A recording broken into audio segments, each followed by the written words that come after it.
gonna backtrack. And you should've kept my name out your mouth. As we go, how it all turned out. When you try to use my name for clout, keep on going, give me something you could talk about.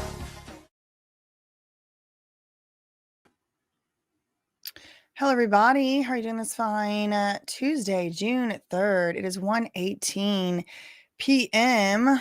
Happy birthday to my little sister. Let's see.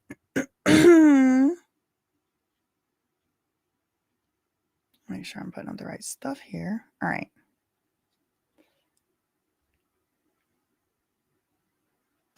This is so funny. Look at this thing right here.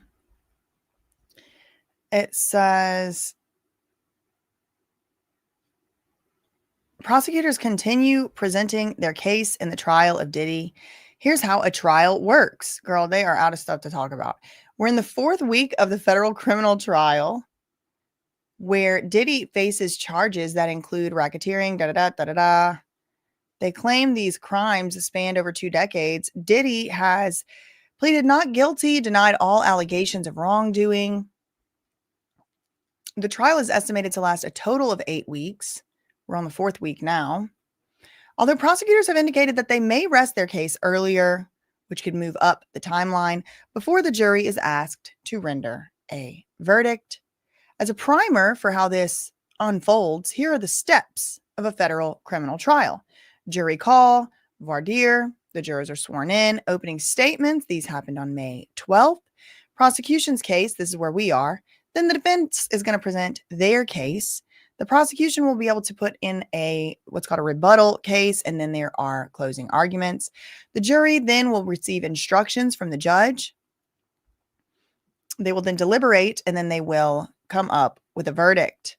After the verdict, then there is a new separate section called sentencing. So we're here. So there's still all this other stuff got to happen.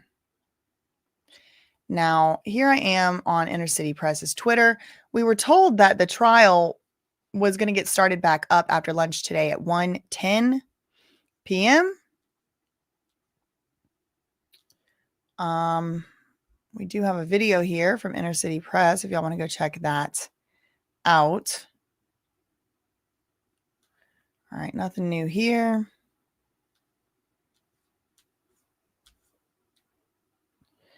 "45 minutes ago, trial breaks for lunch." I did try to look around a little bit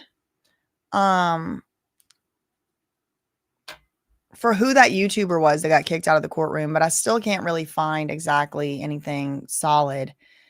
31 minutes ago, Wesley Parnell from Washington Post said Derek Ferguson, Diddy's former CFO, had spent the past hour describing the structure of Diddy's sprawling business empire with accounts at multiple banks and a regular cash flow to his various ventures.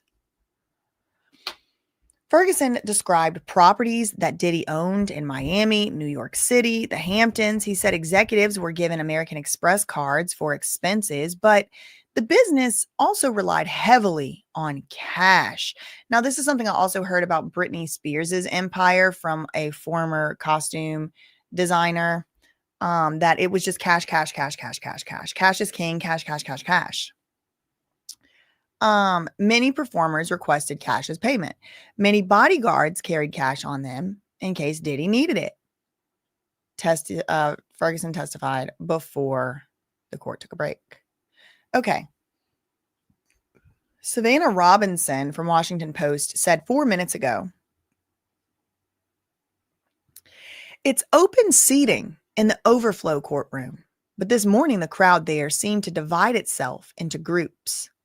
On the right sat the journalists with their badges around their necks, while most social media influencers and members of the public chose the left side of the room.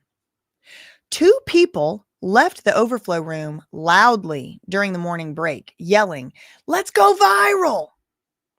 Outbursts have been happening more frequently as the trial goes on. There's also a man in a black cap with the words 'Free Puff' in the overflow room, as well as Diddy's former bodyguard, Gene Deal. He's there today. Gene Deal is. He has attended the trial sporadically." Diddy Hotel Salt video was pivotal when it was first publicly released. 3 minutes ago, Samantha Cherry from Washington Post. When CNN released a video in May of last year of Diddy assaulting his former girlfriend Cassie in 2016 at the Intercontinental Hotel, it was the first time the public saw evidence of Diddy being physically abusive, and it corroborated an allegation that Cassie had made in her now settled lawsuit against Diddy. After the video went viral, it prompted a now deleted apology video from Diddy, in which he called his own behavior, inexcusable. He's denied the allegations against him in 70 plus sexual assault lawsuits. The footage then became a key part of the prosecutor's case against Diddy. They alleged in pretrial court filings that the video helps show Diddy's persistent and pervasive pattern of abuse toward women and other individuals. Diddy's attorneys have criticized the video that CNN obtained. They allege that the footage was sped up and edited. According to court filings, the CNN video was actually a cell phone recording of the hotel surveillance footage. Throughout the trial, jurors have been shown the original surveillance footage. The defense has tried still to limit how many times the video is shown during the trial because they call it prejudicial.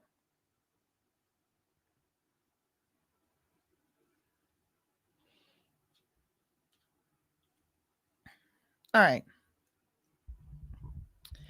Of course, they got to discuss some evidentiary issues before the jury comes back. The judge, 2 minutes ago, CNN.com, the judge is back on the bench. The judge is back on the bench, and prosecutors and defense attorneys are discussing some evidentiary issues before the jury returns. NBC just gave a new update. Court returns from the lunch break 1 minute ago. Back in session after the break, Ferguson is expected to return to the witness stand for his direct questioning by the prosecutors to continue.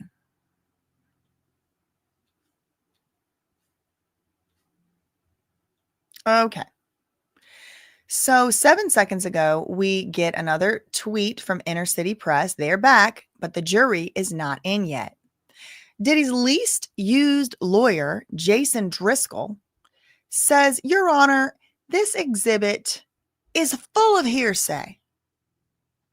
I have the gist, the judge said.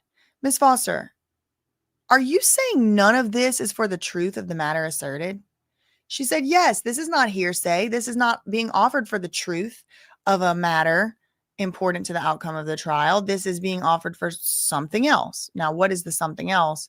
We'll have to wait for the next tweet.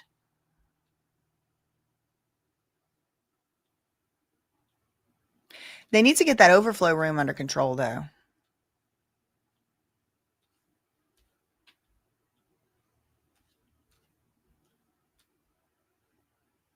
Okay, so where are we at? We're here, Derek Ferguson. He's the one coming back up. What is this hearsay document that the government is trying to put up? Let me look at Pacer and see what's been filed. The last thing I saw filed was on May 29th. So I bet you we're about to get a dump of documents.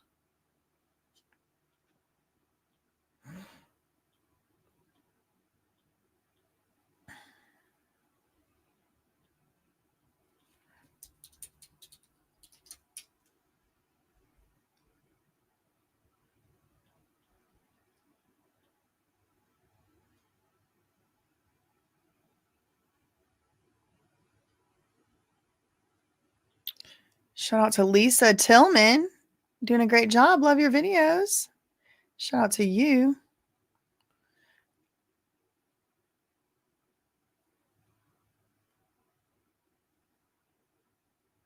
Just popping in for a minute.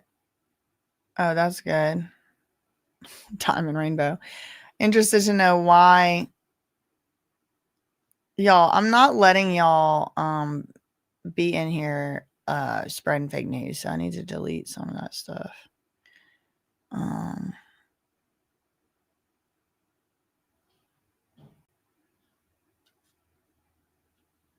Hold on. I'm having to delete people out this chat. Thought you said Pooping? No, that's definitely not what I said. Yeah, I know they're back, but nothing's going on. What the hell? Can y'all hurry up? What the hell is this?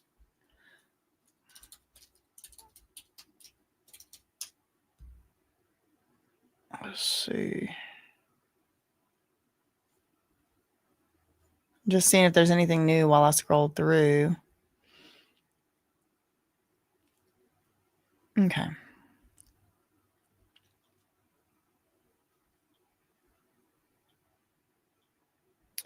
They do, Claudia. Some people be saying wild things. Seriously. I know everybody's saying it's like this YouTuber, that YouTuber. It's like, I need the proof. Look at all this stuff. Okay, the letter, access it. Okay, so these I saw. Order as to. Oh man, this is something about May 13th. A letter by Diddy addressed to the judge, dated today, attaching correspondence. This is emails from days ago. Okay, what's this? This is the most recent filing on the docket, and this is dated as of yesterday. For the reasons set forth below, the government respectfully submits that this court should admit government exhibit 10C-114 as an exhibit, not just as a demonstrative. This is that compilation video. As an initial matter, this evidence is highly probative as evidence for force and coercion used by Diddy to cause Cassie to engage in a commercial S act. While the 4 videos making up the exhibit are already in evidence, viewing them in isolation fails to present a full picture of the entire sequence of events. The compilation instead permits the jury to view this critical video exhibit without lining up exhibits and timestamps on its own. The defendant, Diddy, has objected to the exhibit under Rule 403, calling it an unenhanced sequencing of admitted exhibits extremely prejudicial. Because the exhibit contains no additional enhancements or editing, his objection is that the mere chronological ordering of video footage, which has already been admitted into evidence, is prejudicial.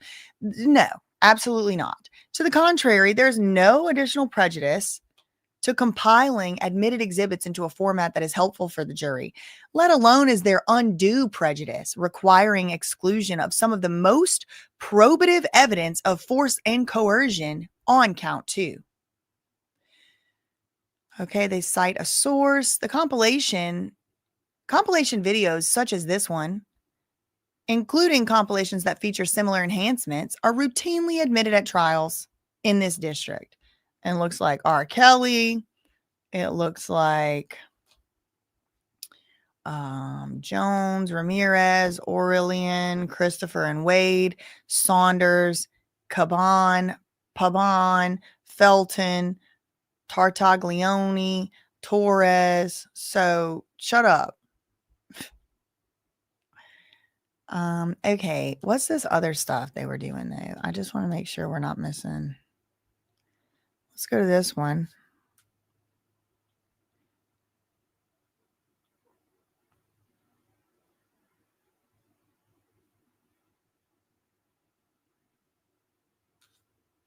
This is emails from last week. This is the day before Capricorn Clark. This is just like they're all arguing about this stuff. I don't know what it doesn't help us in any way for this stuff to be put up a week late. The judge is just out of his freaking mind for that, in my opinion. That's just my opinion. All right, let's see if anything else new.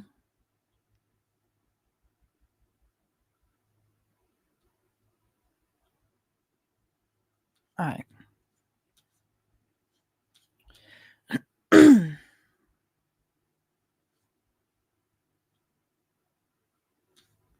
So I guess they just still arguing right here about whether or not they're going to let this exhibit in. I don't know what the exhibit is. With Jason Driscoll saying this exhibit is full of hearsay. And the assistant U.S. attorney said, no, it isn't, because this isn't being offered for the truth of the matter asserted. All right, but I mean, then nothing else really happened. since then.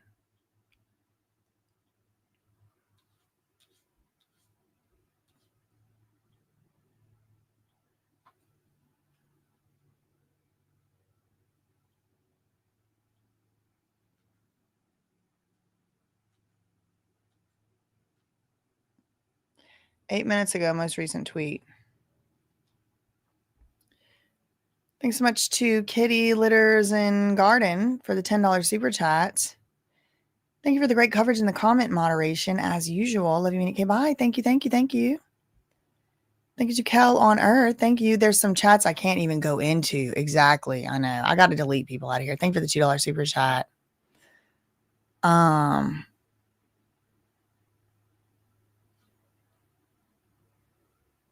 Someone said it was. Yeah, I'm not even gonna read these someone said. I already told y'all. Unless there's a link or something. Left a similar sitch because of your free Brit coverage before it was too late. It's very hard to get 50K cash out of a bank, even if you have it. Banks and accountants would have to report repeated flags like this for Anti-Money Laundering Act to be in regulation. Wow. Thank you so much, Easying Off, for the $50 super chat. And also thank you for letting me know that. That's very interesting to know. I did not know that. Thank you, thank you, thank you for that super chat. Just waiting for like anything to happen. The jury hasn't even been brought back in. Oh, yeah, they have. Here they go. Oh, wait, hold on. The objection is overruled, Diddy. Shh, sit down. Sit down. Least used lawyer Jason Driscoll. The defense said, we still object. The judge said, but the compilation is put together. The compilation, remember we were talking about that video compilation. They said, yes. Okay. And the assistant U.S. attorney said, we would like some material to be taken down and other relief. So what stuff is going to be taken down? I don't know. Hopefully we get some more insight from the other sources as it starts to come trickling back in. But as you can see, it's just like they went dark 11 minutes ago, 13 minutes ago, 13 minutes ago. They're arguing about something. But again, everything's so hush hush secret. They don't tell the freaking public. They don't tell the public what they doing until a week late. So we just got to be sitting here and waiting for inside the court updates, I guess. These trials should be televised. It's ridiculous that it's not really. Oh, man.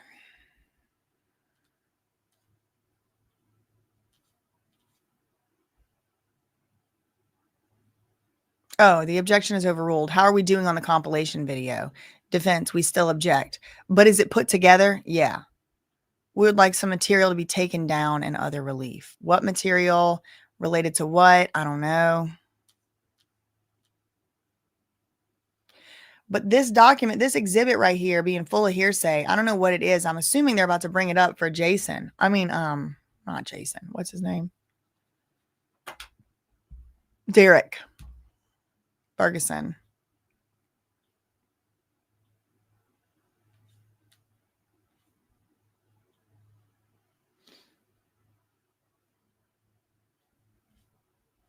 How are y'all finding out who the YouTuber was? Thank you so much for the $2 super chat. But y'all have to put in here, like, I saw it on such and such or something like that.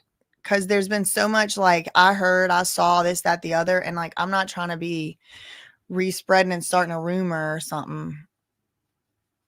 But y'all, if y'all can send me, like, some type of link, some type of thing that I can type in. Ferguson is back on the stand as the jury is returning after lunch. Former chief financial officer for Diddy, back on the stand, and the jury is coming back into the courtroom. Okay, so he's back. And the jury is filing back in. Bring the witness back in. Witness enters, jury enters. Okay. Okay. Uh-oh. What is 207 Anderson LLC. Oh my God, y'all. Oh my God. Oh my God. Oh my God. Oh my God. Okay. Mr. Ferguson, this is the prosecution. They're continuing their direct examination. Before the break, we were discussing these bank records. What is 207 Anderson LLC? Ferguson said that is Diddy's property in Alpine, New Jersey. What is the mailing address for the 207 Anderson LLC? He said it's 1710 Broadway. Now, that is the bad boy headquarters last I checked. Or one of them. 207 Anderson LLC. All right, let's look that up. Yeah, D. Michelle. People calling names with no proof. Exactly. I'm not falling for it. Thank you, Mish Mills, for the $5 super chat. Just showing some love. I fully appreciate your due diligence and dedication to the law. Thanks for making things digestible and entertaining. Thank you. I'm going to look up 207 Anderson LLC just because I'm kind of bored. They're going so slow. 207 Anderson LLC, New Jersey. They also had a Portland, Maine. Okay. 207 Anderson Avenue, New Jersey LLC. There's a New Jersey LLC called 207 Anderson LLC. And then there's 207 Anderson Street LLC. That's from Portland, Maine. So let's try the 207 Anderson Avenue LLC. Domestic LLC. Okay, so let's go to the New Jersey corporate.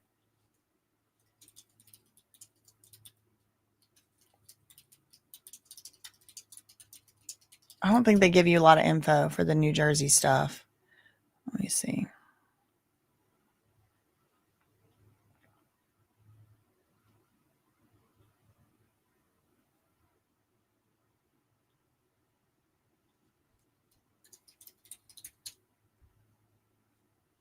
Okay. So it's been open since 2004. This would have fallen within the time that guy worked for Diddy. And all it's giving us is the business name. Alpine, New Jersey. So how do I get like...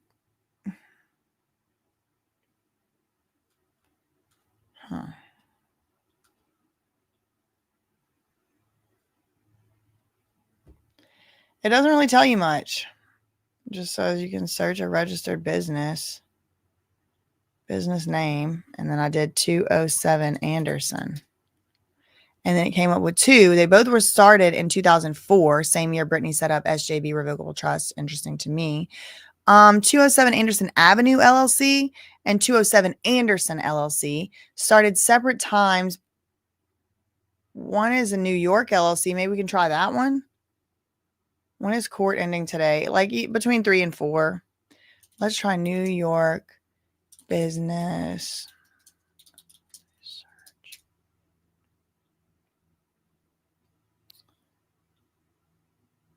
All right. Search by entity name. 207 Anderson LLC. That's a limited liability company. Oh, it says no entities were found. Search by entity name, 207 Anderson. Let's just try all of them. No, nothing found. So the only thing found is this New Jersey one, and we get no info. So I don't know why the feds are asking about it. Here's a new update from CNN. Yes, a minute ago. Okay, good. I'm glad they're doing this. Because remember when I said, y'all, it's like I get held to different rules than everybody else. If I would have said Mia's name, my whole YouTube channel would have got shut down. And I didn't want to. It wasn't something I wanted to do. But it does seem like people just get away with doing any and everything. And it's aggravating whenever everybody else got to be out here following the rules. But look, 1 minute ago, CNN.com, prosecutors asked the judge to ban people that they say revealed Mia's identity. The lawyers have identified a media outlet and another person who has been attending the trial that revealed the true identity of Mia in their coverage. Mia is a pseudonym by one of Diddy's former assistants. When she took the stand earlier in the trial, the prosecution has asked the judge to bar these people from the trial and asked the judge to compel the media outlet to remove a social media post discussing Mia's identity. The judge said he would consider the request if they filed it in writing. He also suggested the lawyers propose an instruction regarding Jane, another one of the accusers who's going to be taking the stand under a pseudonym tomorrow.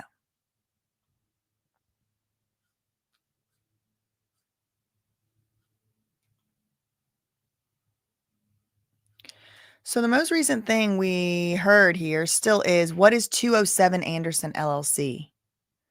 Let me just look up 207 Anderson LLC, just Google. Okay, so this is interesting. Okay, so this is what came up.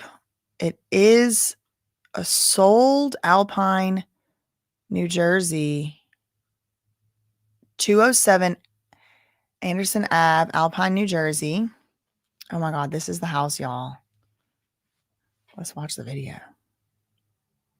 Caldwell Banker, desirable solid brick estate situate. Oh, the scary music. Oh, it sounds haunted, girl. One of the nation's most expensive zip codes. This is the video of the house. They're talking about this in court right now. 207 Anderson LLC, a New Jersey company that owns this house. But we can't figure out who owns that company other than the court did say Diddy did, or it was one of the companies that owned this house. So we're watching. I got a light kind of like that at my house. This is the video of the inside of the house. A little too open concept here. We need to make it a little cozier. Look at that pitiful cheese board with them 6 crackers. What am I going to do with that? What am I going to do with 6 crackers and an entire block of brie? Please. I don't like that chandelier. That's ugly. I don't like that. Who did the decorating here? It must have been a man. It's ugly in here. The house is very nice. But it's just, what's this staging? Why are they playing this scary music? Oh, a sauna. Wow. I would actually love, like, so, there's some like rich people stuff that's like, actually, I would like that. I would like to have a sauna. Look at the little angels as the water faucets.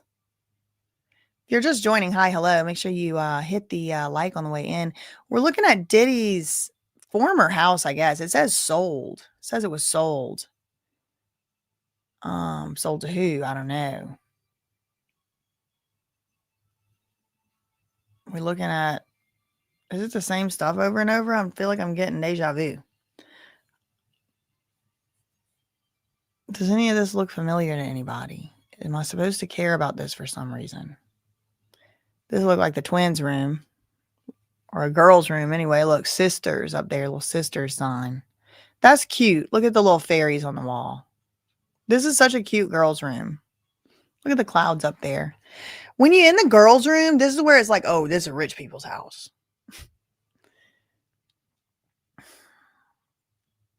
Look at that doorknob. How much do you think that thing cost? Oh my God, look at the theater. This is fun. That's fun. Theater room. Oh my God, they left the house. They abandoned the fish in the house, y'all. Somebody coming back and feeding these fish in this empty ass house. Okay, this is cute. Nice little gym. Sport court. We got a basketball goal. This is one of Diddy's houses. I don't guess he owns it anymore. Maybe he does. But this guy on the stand right now is testifying about this house. Got the basketball court. What was that? Hold on. What the hell was that thing? You see, they just kept it up for like 1 second. What is that? What the hell is that?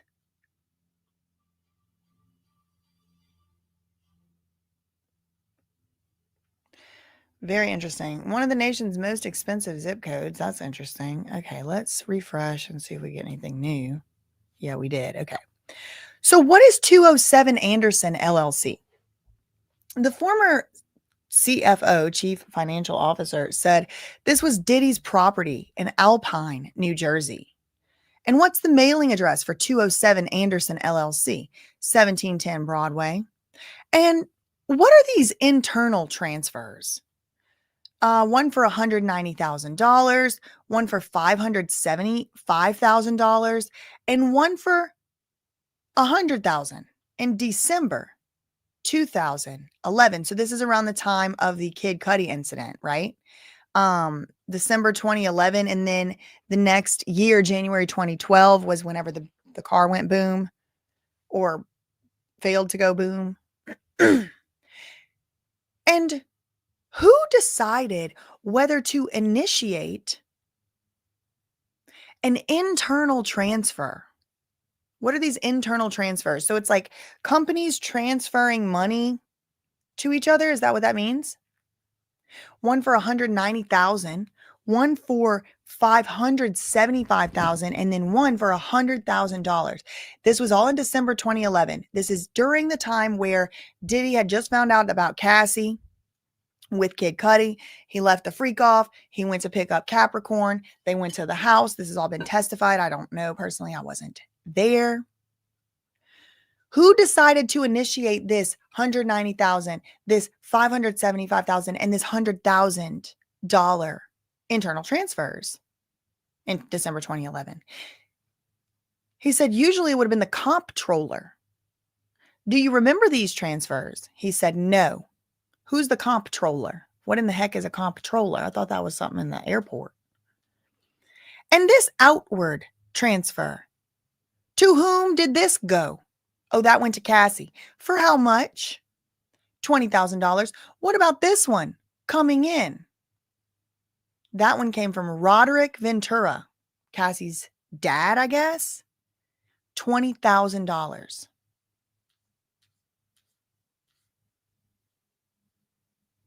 Who did this outward transfer go to for $20,000? It went to Cassie. And what about this one coming in? That's from Roderick Ventura, $20,000.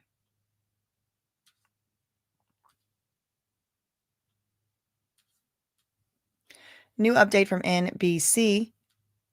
6 minutes ago, government seeks action against outlet for reporting the identity of Mia. The true name and identity of key prosecution witness Mia are being reported, according to prosecutors who want to ban the outlet that made the information public from the court. What outlet is it? The judge asked the prosecutors to draft a possible court order, and he said he would consider formally banning the outlet. We have two new updates from Washington Post. 3 minutes ago, Wesley Parnell says, we're back from break. The prosecution.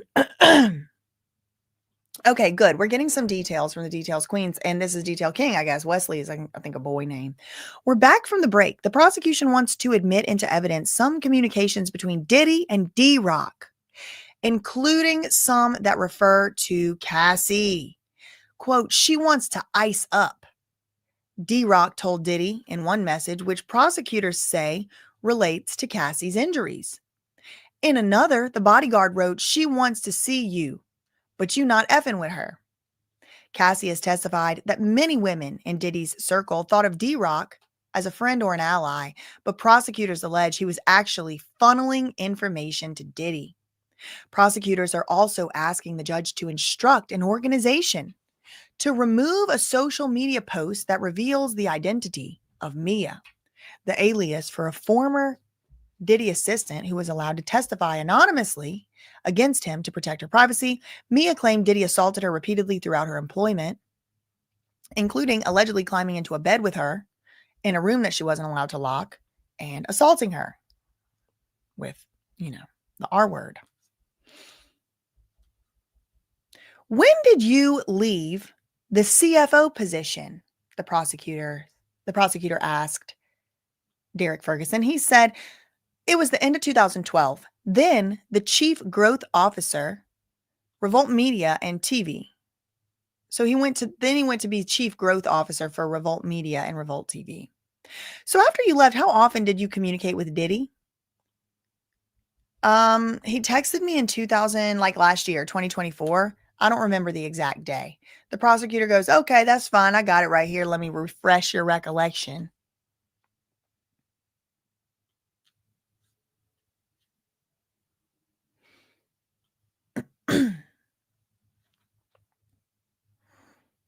I think that these people are cutting up like this because this is a really important witness. This is a very important witness. He was the chief finance guy for years, like over 10 years, CFO.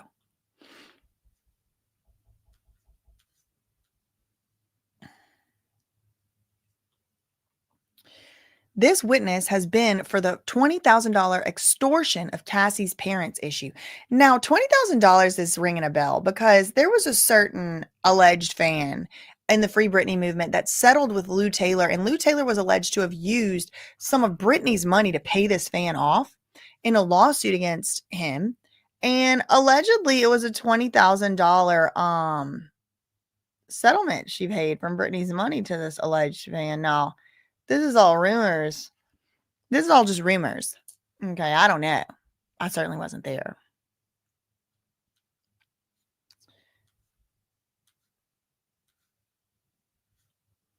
When did you leave the CFO position? He said at the end of 2012, I became the chief growth officer. I feel like that's something you need to go to the doctor for, girl. I mean, that's just my opinion. Let's go back to seeing the rest of this stupid house. Why are they pulling up the Alpine, New Jersey house? And why are they playing this ominous music? I mean, it's a nice house. Okay, that's the house right there. Photos of the house right here. What is this?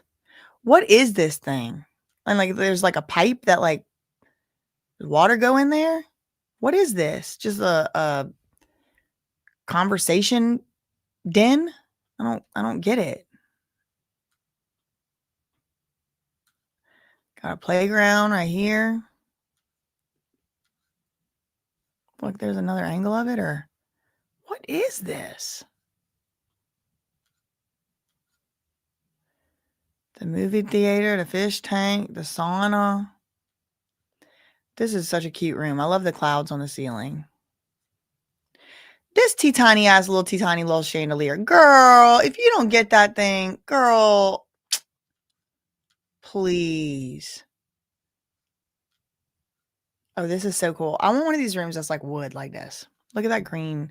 That's cool. I'm a sucker for those type of rooms. What is this? What is this?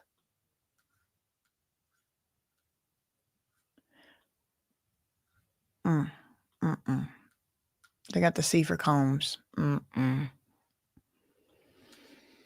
They're asking about the company that owns this house for some reason. Maybe the feds are trying to take this house as a asset of the conservator. I mean, not the conservatorship, of the enterprise. 10 bathrooms, $8 million. Estimate, $7.9 million. 7 bedrooms and 10 bathrooms. Not for sale. Single family home. 20,000 square foot house. 39 rooms total. My God.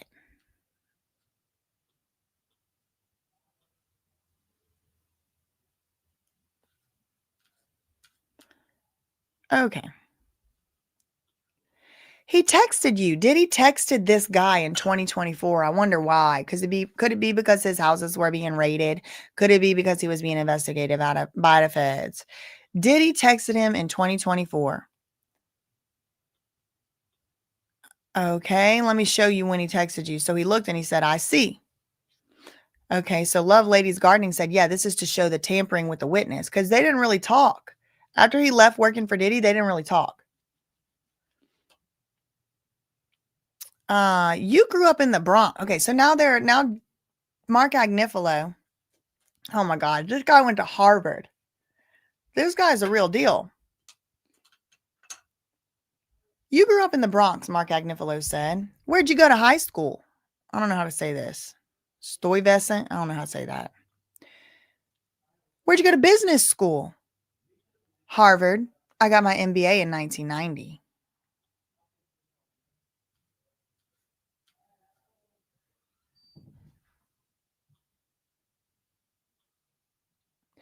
Jury, less than a minute ago, CNN.com. Jury sees details from Diddy's bank statements from December 2011. The jury saw December 2011 bank statements for Diddy bank account for the Alpine, New Jersey home. On December 14th, records show the account transferred $20,000 to Cassie. On December 23rd, the records show an incoming wire transfer from Broderick Ventura, who is Cassie's dad, for $20,000. On December 27th, Diddy returned the $20,000 to Cassie's father's account. Defense begins cross-examination. Mark Agnifilo is the one doing so, which we have already discussed. Let's go to Washington. I wonder which outlet it was. None of the outlets want to snitch on the other outlets, I guess.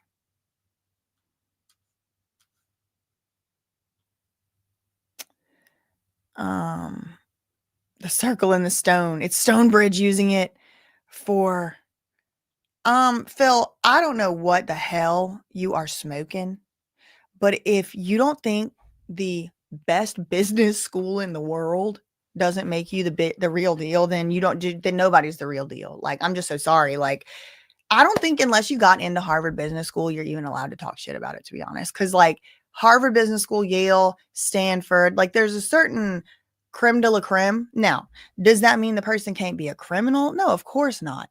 Does that mean the person can't have messed something up? No, of course not.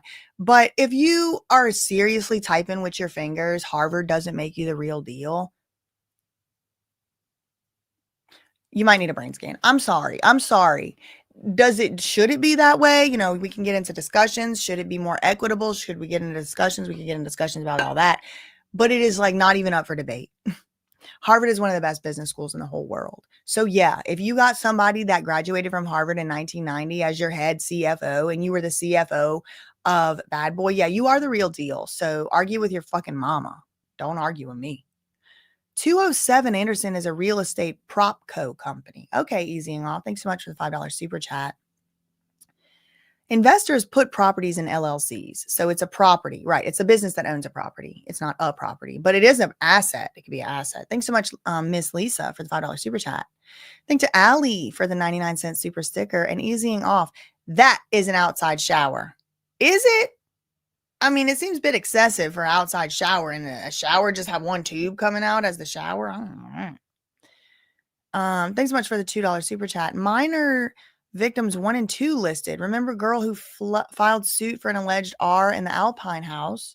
Diddy and Jay-Z denied having a property. Well, they denied, Stacey, they denied having a property in New York.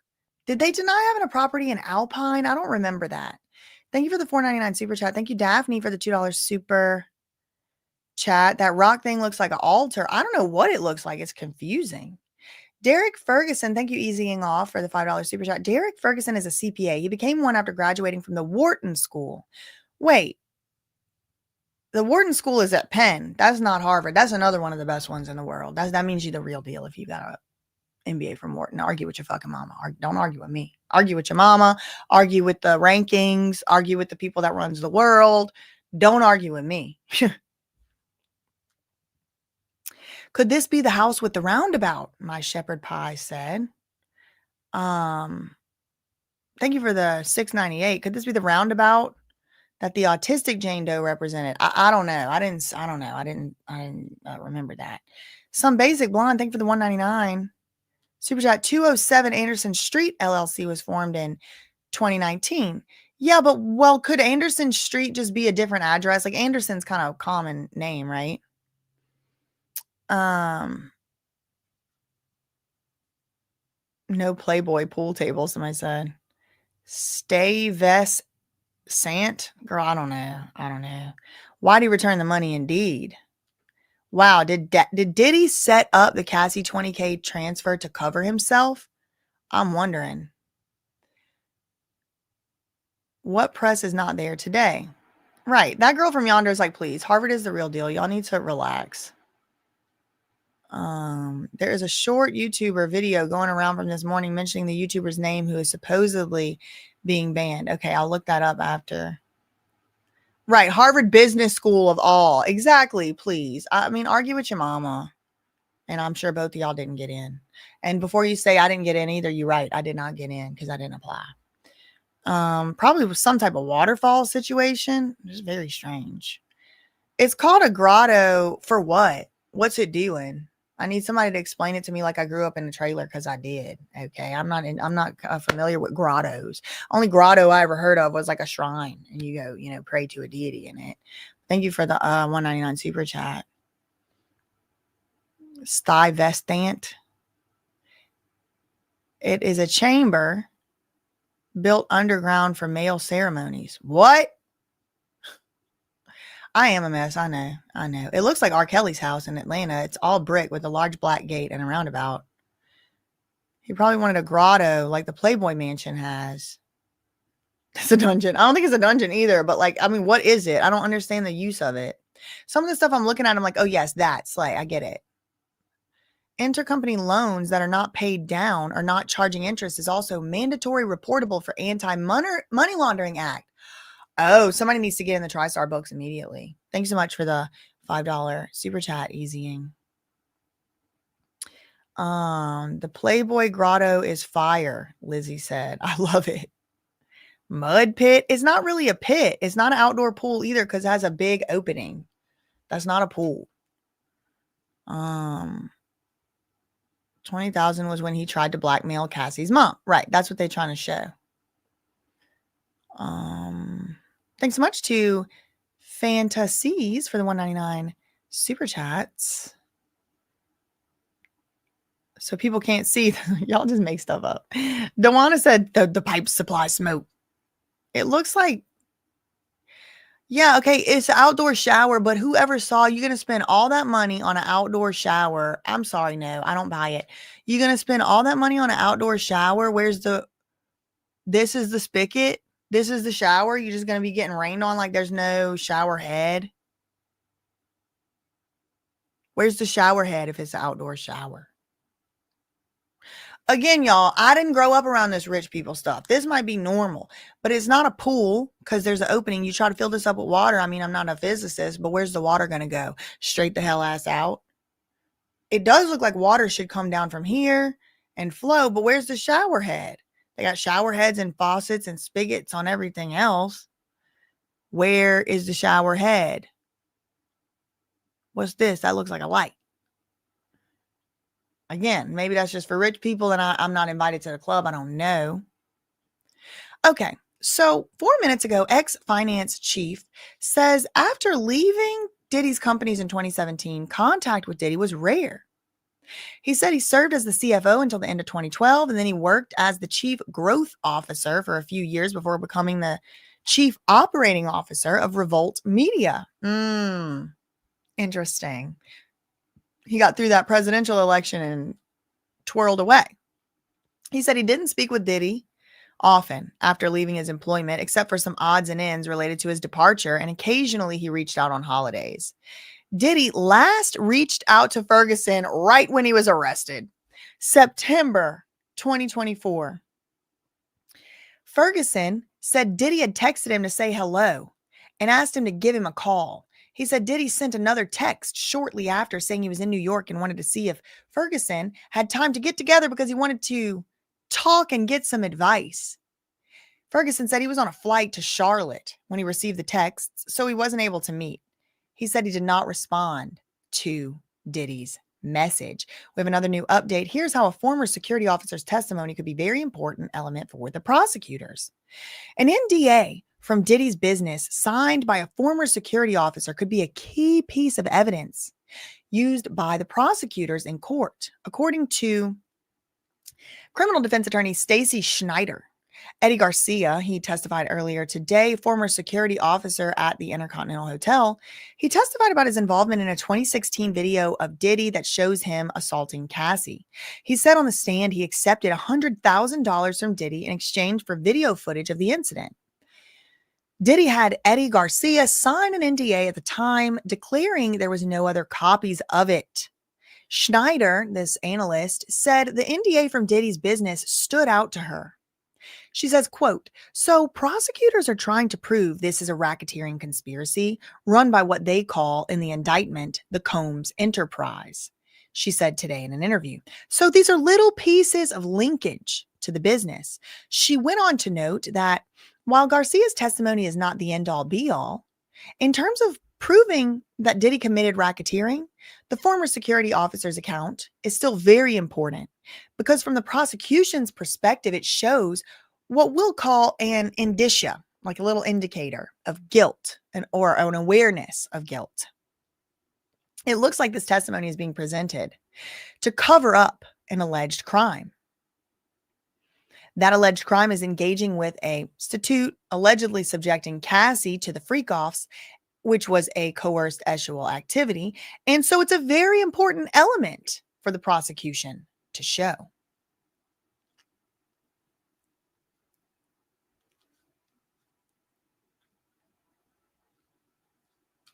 Now we're getting more mentions of Arista.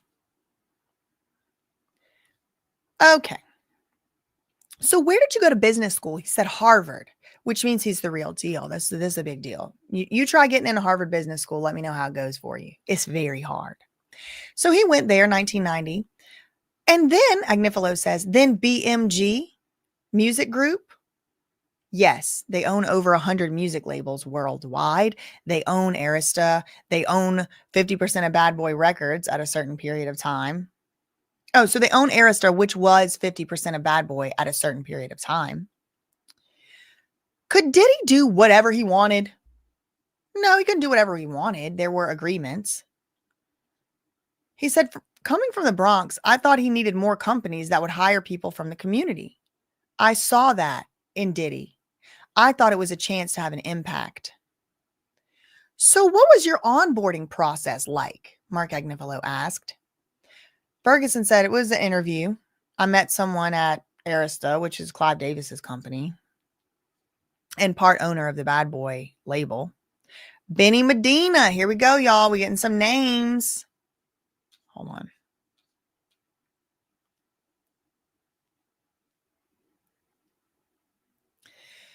I met Benny Medina and some others. So you didn't just meet with Diddy and get the job, right? Oh, Diddy's about to start throwing people under the freaking bus. This is a hint. This is a threat. This is a warning, in my opinion. In my opinion, I don't know. I'm just reading this tweet like y'all. But so you didn't just meet with Diddy, did you? You met with Benny Medina. You met with some other people to get this job, didn't you? He said, no, I didn't just meet with Diddy. Agnifilo said, okay, so how did Bad Boy change from 1999 to 2012 over the period of time that you were the CFO? How did Bad Boy change? He said, well, it added other businesses and records were getting competitive. Do you remember Notorious LLC? He said, yes, I do. It was for a magazine called Notorious. Bad Boy Records was established in 1993, wasn't it? He said, I think it was 1996. I thought it was 1993 or 4 personally. Thought it was 1994 it was established. Did Bad Boy have connections to Interscope? Jimmy Iovine, here we come. Or is Jimmy Iovine, right? Interscope? Yes, they did. Also to UMG and to Rhino Records.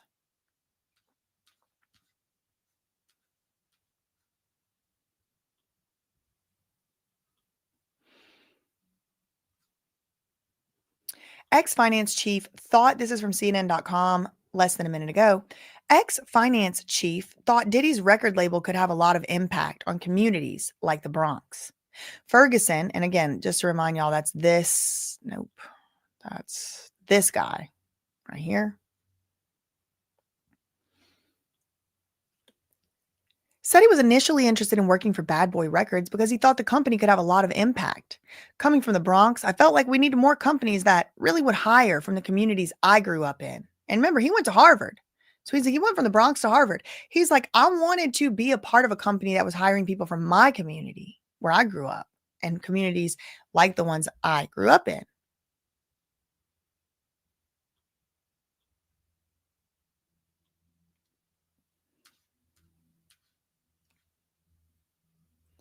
Notorious LLC, a magazine called Notorious. Bad Boy Records, established in sometime in the early 90s. Did Bad Boy have connections to Interscope? Yup. And UMG and Rhino. We can look up Notorious LLC.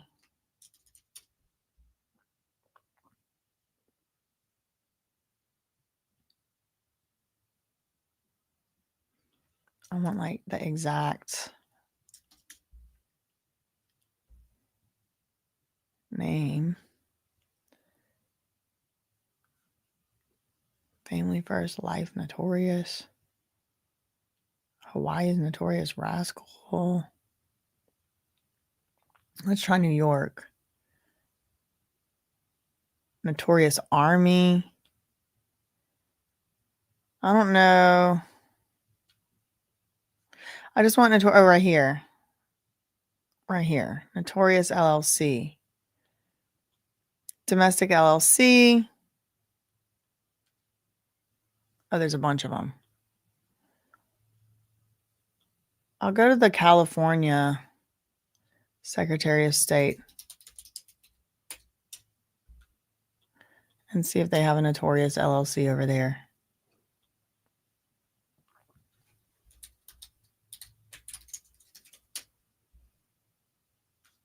Because that's the ones where you can actually get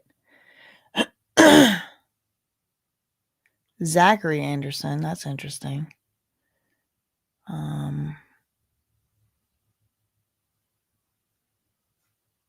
There's a lot of these. Okay, let's see. Notorious LLC. Notorious Acid LLC? Girl, what? Notorious Gangster LLC. That is not.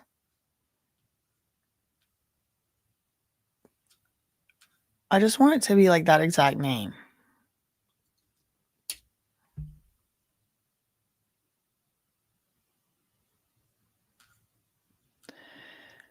So freaking many of them. Looking at these right here. Notorious Trees.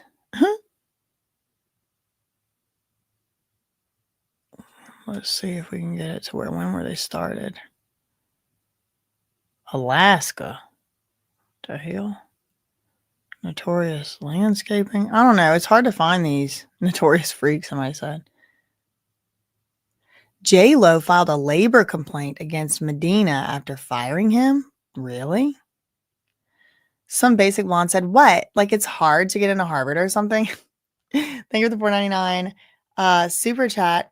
Benny Medina was J-Lo's Lou before she went to Lou. And then was Lou again after. Okay, easing off. Thank you for that information. Try Nevada. They don't show anything. They don't show any info. Got a new update. 1 minute ago, NBC News, former Bad Boy CFO said he wanted to work for Diddy as a Bronx native. When asked why he was interested in working for Diddy, or his Bad Boy companies, which included a production company and a record label, the former CFO told the court he felt interested in Diddy's companies because he felt it hired from communities like where he was from. A Bronx native, he testified that he felt that Diddy and his brands gave young executives from those types of communities opportunities.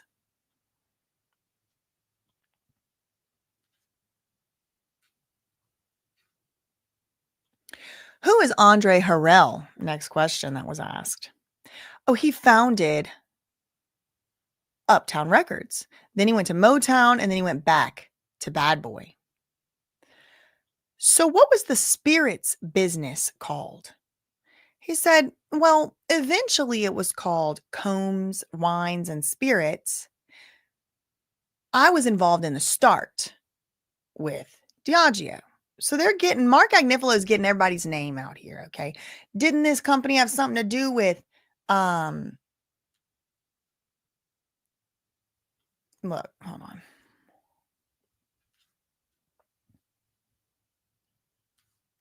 Hold on.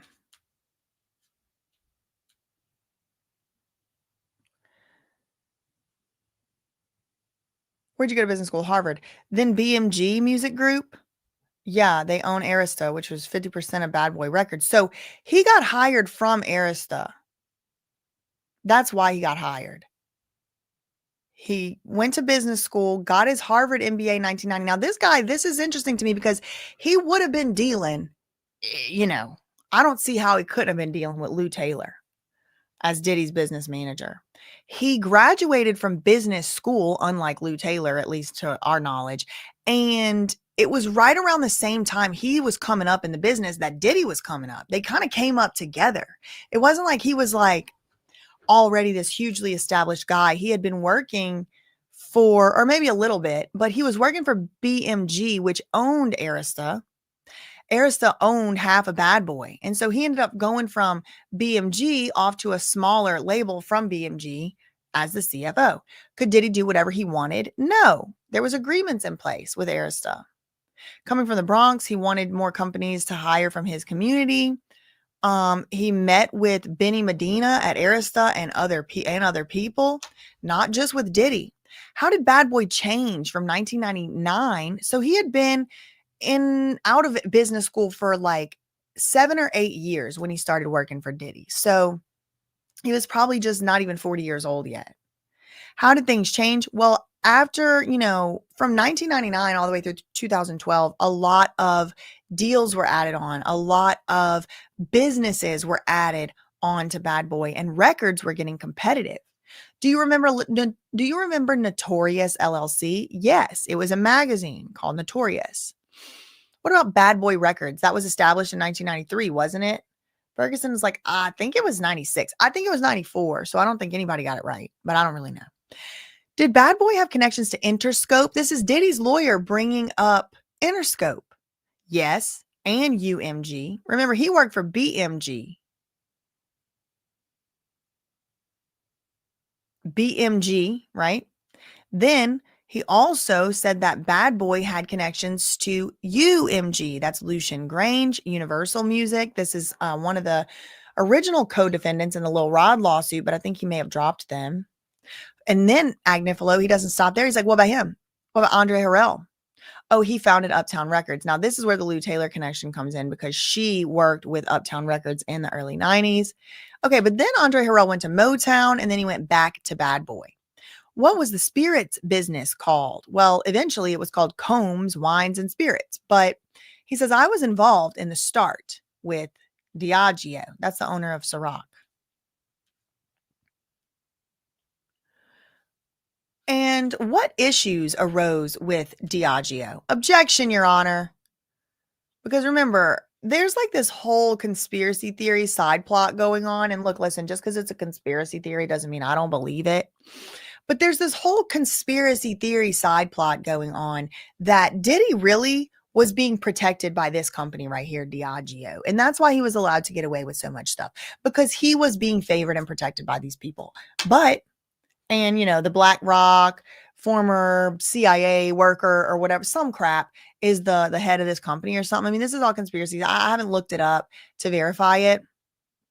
So it could be true. It could be not. I'm just saying I haven't personally verified this, but it makes me wonder, is that what Diddy's lawyers are trying to do right now?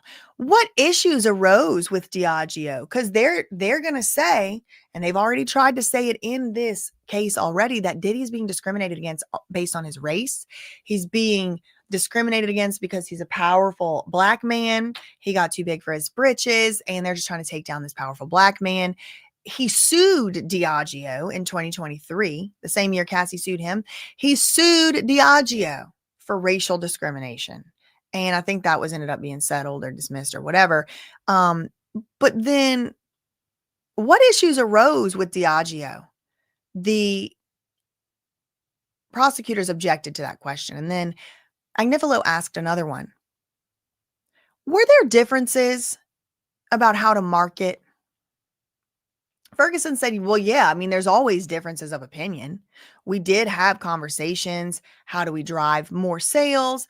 Was the brand everywhere like the competitors? Now they're doing a freaking sidebar. My God. Finally getting to Diageo, somebody said. What's the freaking sidebar about, y'all? I mean, today I feel like the whole thing could have been an email.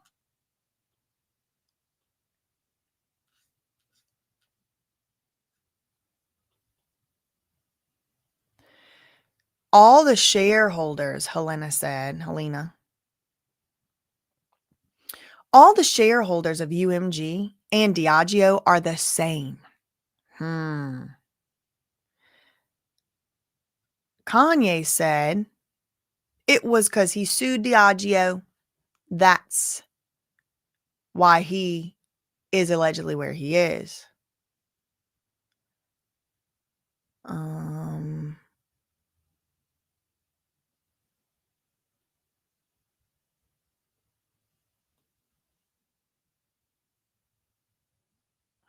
Yvonne said, in my opinion, the brick round outdoor space is a vortex pool for exercise.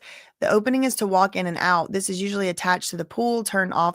But how does the water not fall out of it? Girl. I mean, look, maybe I just don't get it. I'm willing to. Malcolm, you're funny for that. Is that true? Today's testimony is boring. I believe, yeah, boring but important. Shamika Lachey's effect said Diddy's team's trying to do it for the media. Probably. I believe they let Diddler run rampant until he sued them people. He was protected by the Democrats until he threatened to create his own political party. Oh, that's interesting. That is interesting. Even if Diageo did help to bring Diddy down, he still did the crimes, allegedly. Sassy said it is exactly why. The Sassy Show said that lawsuit is exactly why he is where he is. Bit the hand that fed him, Archer Fern said. This is bigger than Cassie, Angie said.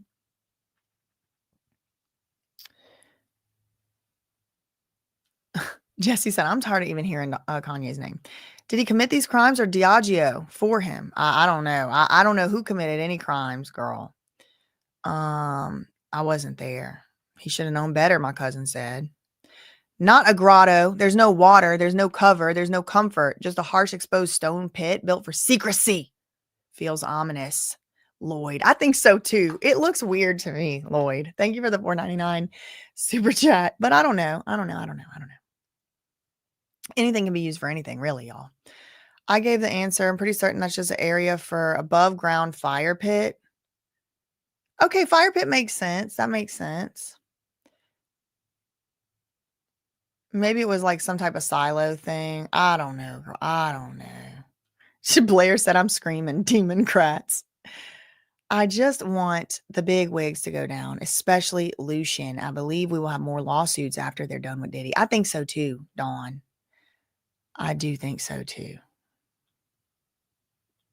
Let's see if Inner City Press is feeding the children's. Yeah, okay. They're back. Okay. Were you concerned that Diageo, this is Agnifilo asking to Diddy's former CFO, were you concerned that Diageo was marketing Ciroc primarily in certain areas to certain people? This was one of the allegations of the lawsuit, that Ciroc was being marketed to Black people, Black Americans specifically.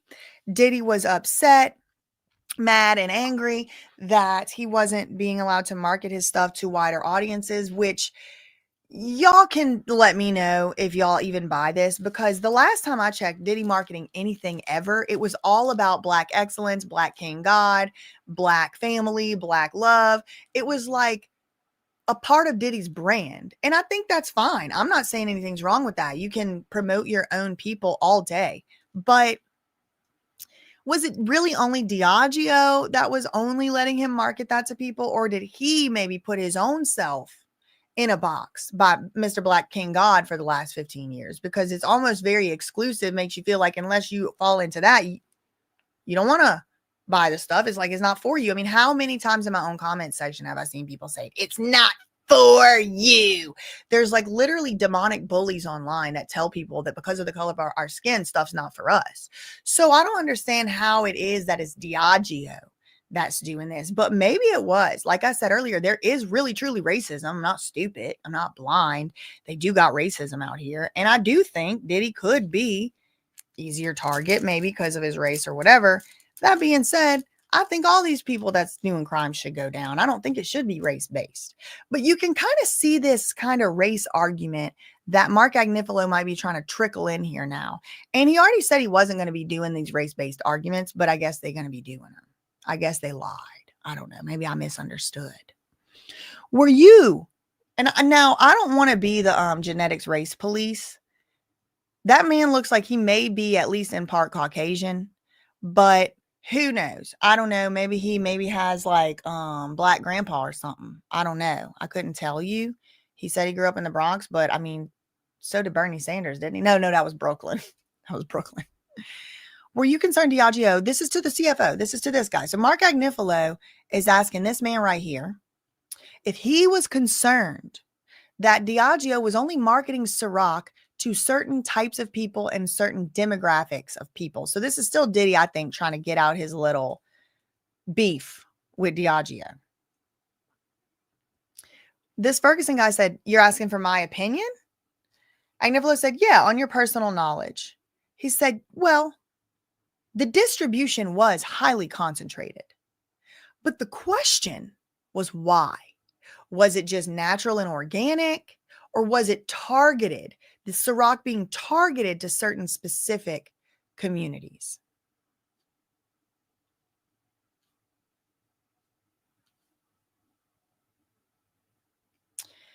Okay, he says, this former CFO, Diageo was marketing Ciroc much more in urban areas than more broadly. Agnifilo said, okay, what about Revolt? It was owned by Highbridge Capital Management, which was purchased by JP Morgan Chase. All right, we're getting the I need to share this one.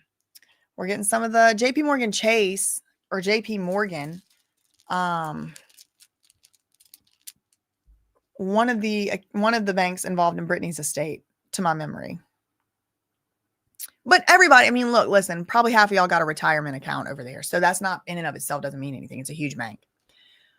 Highbridge had 2 seats, I guess, on the board of Revolt. So Revolt was owned by Highbridge, not Stonebridge, girl, Highbridge. I got to go to Highbridge Capital Management. And then the Highbridge Capital Management was later purchased by JP Morgan Chase. So a bank purchased a management firm. The management firm was owned Revolt. And Highbridge had 2 seats on, I guess, the board of Revolt. I need to look up Highbridge Capital Management. EHC Bunny said, Diageo was marketing black urban binge drinkers. That's why they used Diddy as an influencer.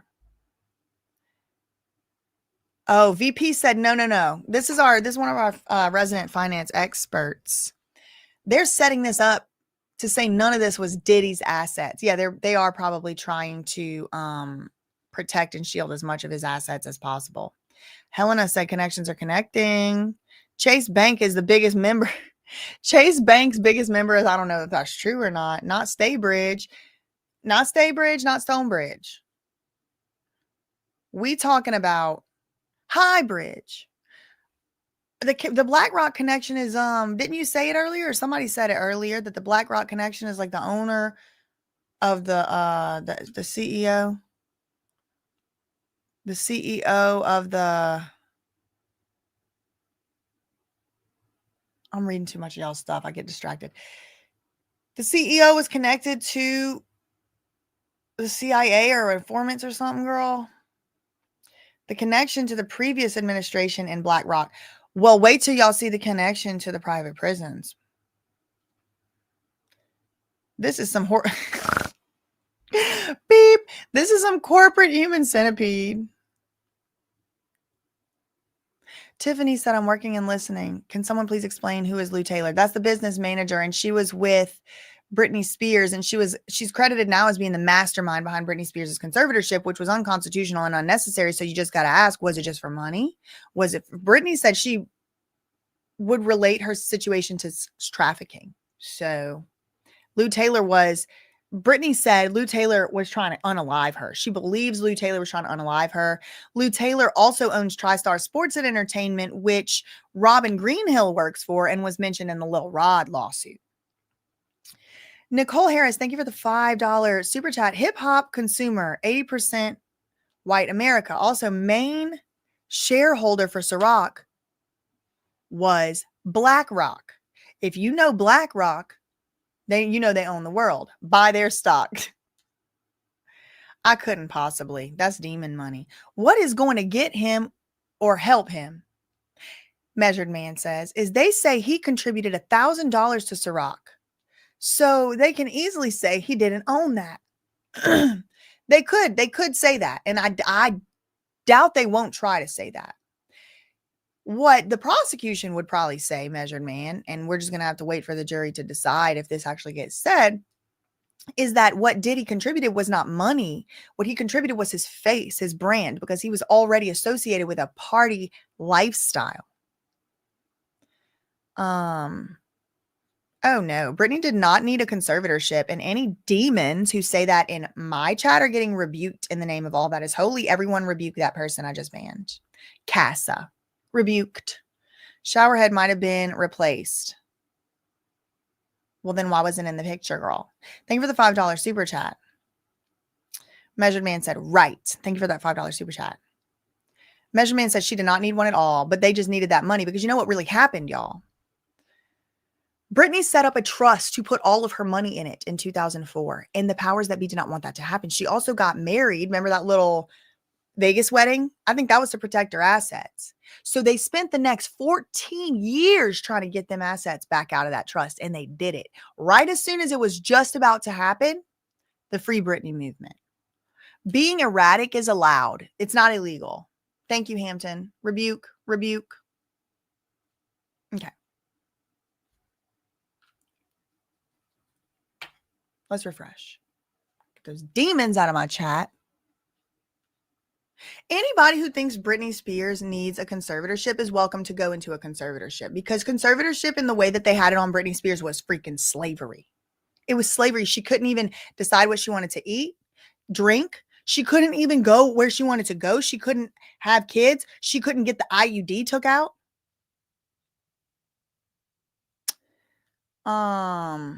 Britney was robbed and of. Stoneflowers are rebuking. Thank you. Oh, NA said, BJ, did you catch that JP Morgan put up the money? Womp womp. To help Elf buy Haley Baldwin's road? Or am I wrong? Lou Taylor, Justin Bieber, all under UMG. Girl. Rebuke the demons. I rebuke them. Thank you, Alice, for the $5 super chat. So this gets dismissed if they prove the other companies own Diddy's companies? I'm not sure I understand. No, I don't think it gets dismissed. I think what they're trying to do now is to shield as much of these assets from getting taken, because in a RICO case, if any assets were used to further the enterprise, then the asset can get reclaimed by the government. So I think they're trying to just make sure that Diageo's stuff doesn't get claimed. The lawyers got to make sure that there's something left to pay them, because they're not doing it for free. Y'all think they're doing it pro bono? They not. Thanks so much for the $5 super chat, Alice. I emailed the realtor to ask what that feature is. Thank you, Kel on Earth. Kel on Earth is like, I'm tired of y'all. I'm tired of y'all trying to guess what that demon portal is, the vortex portal. Thanks so much for the $2. Vic saying she can't confirm the info about the guy reporting the name. So I'm hoping we get like transcripts that tell us who they are. Thank you for the $2 super chat and for checking. Thank you. Thank you, Melanie. My daughter completed her PhD or her doctorate internship at Yale. It was hard to be accepted. Yale has opened her CV to many opportunities. It is true. Thank you for the $4.99 super chat. Just clearing some of these. Google Maps shows Canadian. Thanks so much, Measured Man, for the $10 super chat. Don't forget Beauty or the Beast next time, Chase. What does that mean? Just remember, if something was ill-gotten, it doesn't mean they can claim it, take it under any name. They keep unsubscribing me. Huh. I did. Thanks so much for the $10 super chat. Thanks so much to Chelsea for the $20 super sticker. Morgan Stanley. Thank you, easying off. Morgan Stanley, not JP Morgan. Okay, I still haven't been able to find this High Bridge Capital Management, but let's go back to Inner City Press. We have a few more tweets. Highbridge had 2 seats. Yeah, 2 of 5 on Revolt. And what were you at Revolt? He said, I was the chief operating officer, COO. And what did that job entail? Agnifilo asked. He said finance and production. And Diddy wasn't in the management, right? No, he was not in the management. So they're trying to separate Revolt from Diddy. I almost feel like Diddy's lawyers are working against him. I really do. Agnifilo said, okay, now let's look at Defense Exhibit 1901 about Combs Enterprises. Let's put up the redacted version. Now, this is a chart of the executives shown, and here you have James Cruz and the HR officer after Vashta Wilson. That was also Andre Harrell and yourself. Derek Ferguson said, yes, this is the team. What is digital? He said, okay, so your pause says enough. Personal versus business expenses. What's your accounting background? He said, well, I was a CPA for a time. And CPA, you have to like take tests. There's like it's a certified public accountant. You have to take the CPA exams. They're very difficult to pass. You have to do them all within a certain amount of time. So it's like, again, the real deal. Anybody saying it's not the real deal is welcome to go and take them. And then, they can say so. You never saw Diddy sitting reviewing his Amex bill, did you? No. So they about to try and blame this guy for Diddy's expenses? What is digital? I don't know what that means.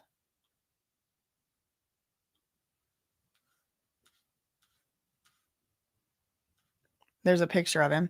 Defense attorney asks, this is 4 minutes ago, CNN.com, Ferguson about Diddy's relationship with Diageo.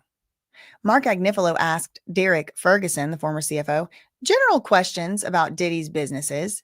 He asked the former CFO about Diddy's long-term relationship with Diageo for liquor products. Diddy mainly oversaw the creative direction, and Diageo provided the funding, Ferguson said. So that was his contribution. That's what their argument is going to be. Diddy wasn't providing the money. That's what Diageo was there for. He was providing the branding, the marketing, the face, the creative direction. When asked, Ferguson did confirm that there were ongoing tensions between Diddy and Diageo over the marketing and the distribution of the liquor products because they at the Combs Enterprises felt the distribution was concentrated in urban areas.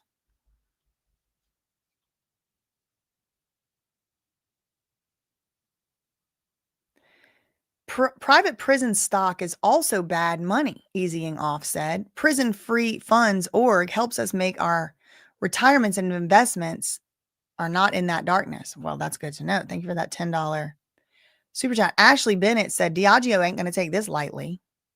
Highbridge Principal Strategies is an investment fund, and he is a minority partner. But what about Diddy Docket? But what about Highbridge Capital Management? That's what they actually specifically asked. Now 50 Cent has been tapped and doing the same thing, Measured Man says.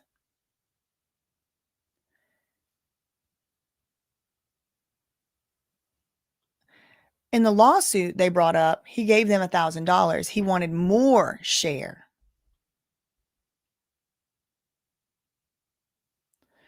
I don't know what reverse search means. Thanks so much to Tab, though, for the $2 super chat.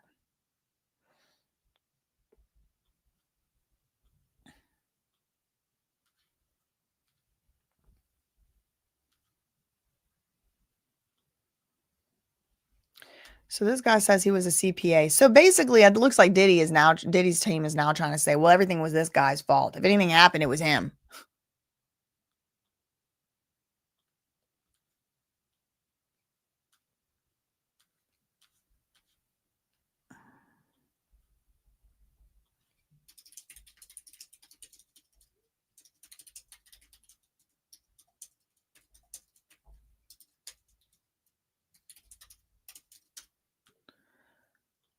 Sorry, I had to send a text. Let me see.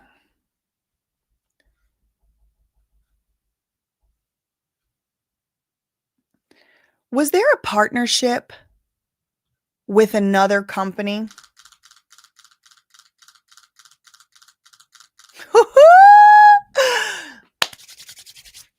Was there a partnership with another company? They would look at the books as well, right? Ferguson said yes. Many high-profile people have personal assistants, don't they? They do. Was security always a part? Oh, security was a part of the business. A part of what business? A partnership with another company who would look at the books as well. Which company? Which other company did Diddy have a partnership with? Anybody gonna name that company? We name in Interscope, we name in UMG, we name in BMG, we name in Diageo and Ciroc, but what was the other company? Security was part of that business. Are they about to throw Lou Taylor under the bus? Is it about to happen today?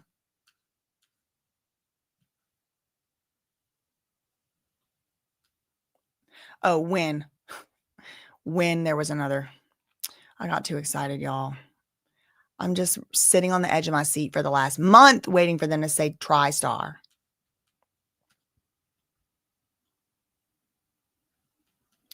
NBC going to sleep, I guess. Okay, we got a new update. Okay. Derek Ferguson back on the stand. This is Washington Post. As lead defense attorney Mark Agnifilo uses the financial executive's cross-examination to paint a positive picture of Diddy's businesses. Ferguson has his MBA from Harvard Business School, but he grew up working for his father's trucking business in the Bronx. He testified that he was attracted to Bad Boy Records because it employed people of color and tried to empower young entrepreneurs. First and foremost, for me coming from the Bronx, I felt like we needed more companies that really would hire people from the communities that I grew up in. What I observed with Bad Boy and Diddy was a company that really gave a lot of young executives a lot of opportunities.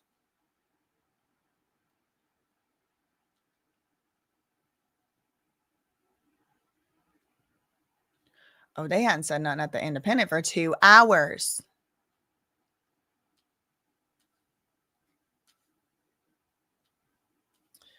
Ferguson asked about Diddy's relationship with Diageo. He asked about the long-term connection with the brand for liquor products. Diddy mainly oversaw the creative direction. Ferguson testified there were ongoing tensions between Diddy and the company over the marketing and distribution of the products, and they felt the distribution was concentrated to urban areas. Diddy and Diageo joined in an equal share venture in 2007 to promote Ciroc, which led to the joint purchase of De Leon tequila brands in 2013. However, the partnership was terminated last year after a legal dispute. Oh my gosh, Slay. Pyrex said their dad was the first person ever to score 100% on the CPA exam. That is pretty serious. He's the real deal. Shout out to your dad. He seems real smart.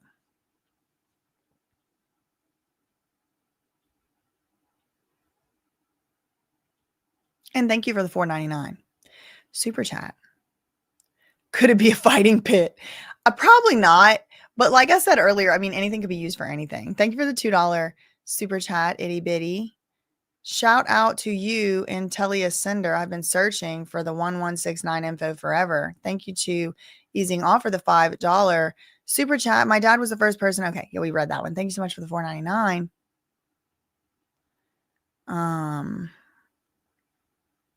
Waterfall. Miss Firecracker is saying it's a waterfall. It's kind of a stupid waterfall. Why would you put up hide a waterfall over there?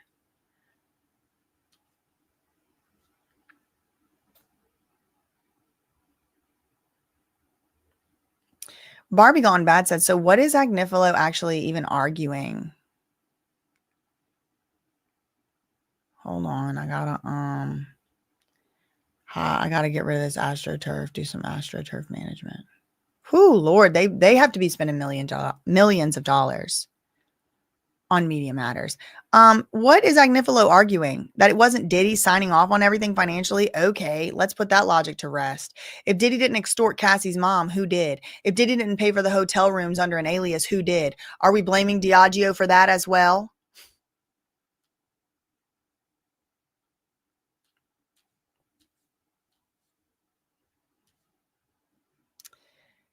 It's just like, what's going on in this courtroom? They go in so slow. They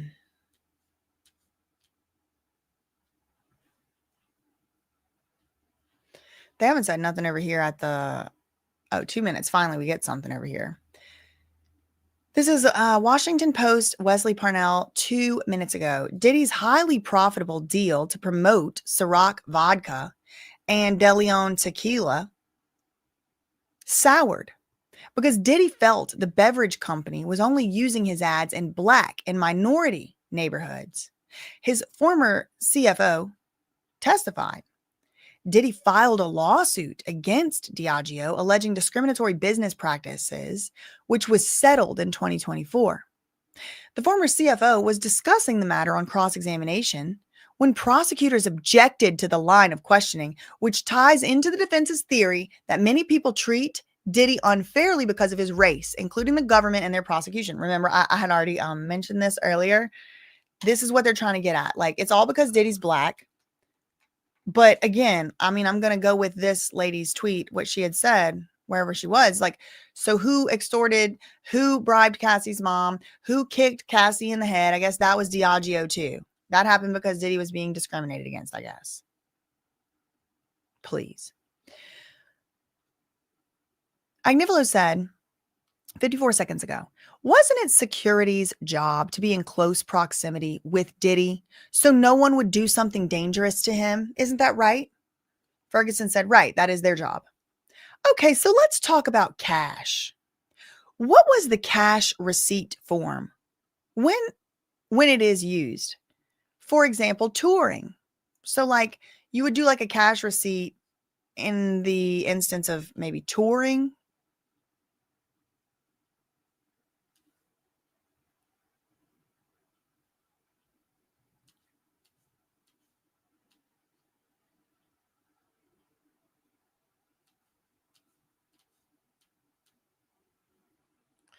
There's Janice. She's there today. She's looking sadder and sadder every day. She probably checking that bank account every day. Courtroom sketches. Eddie Garcia testifies. So that's Eddie Garcia. We finally get the first picture of him. And there was a woman removed from the court. Look, there she goes. She dressed like Onaija. Was she doing this? Maybe it's a hood. She was removed from the court. She did not heckle Diddy. I don't know why that's being reported like that. She did not heckle him. She was supporting him. She said it was not fair that everybody was talking bad about him. Ferguson said he last heard from Diddy in September last year when he asked to meet up with the CFO asking for advice. Ferguson wasn't able to meet him at the time, and he testified that he didn't respond to the text.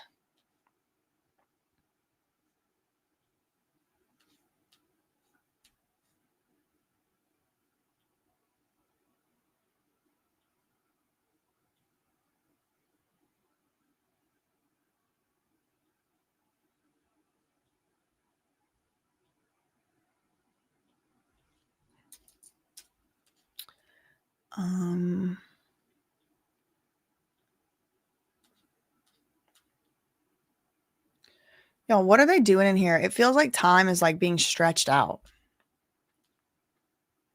Freaking sidebar. My God.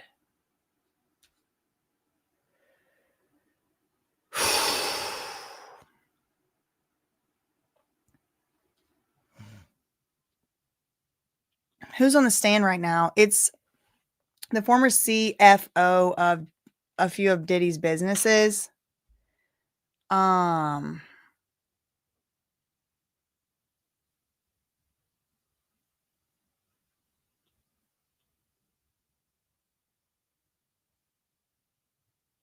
He's a former CFO and he worked.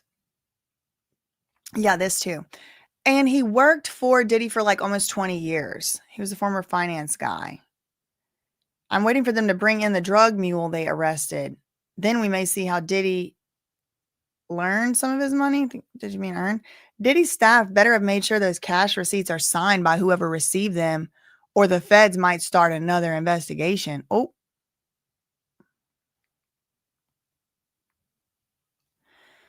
By mentioning Diageo, the lawyers have it now ensured the next news cycle. Y'all need to stop. That ain't. I think we would have heard if it was her.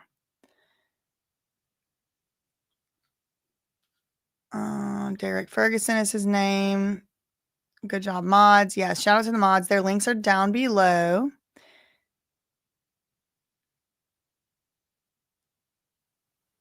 Thanks so much. I wonder how the Diddy supporters have been paid. How much the Diddy supporters have been paid. I wonder if they have and how much as well.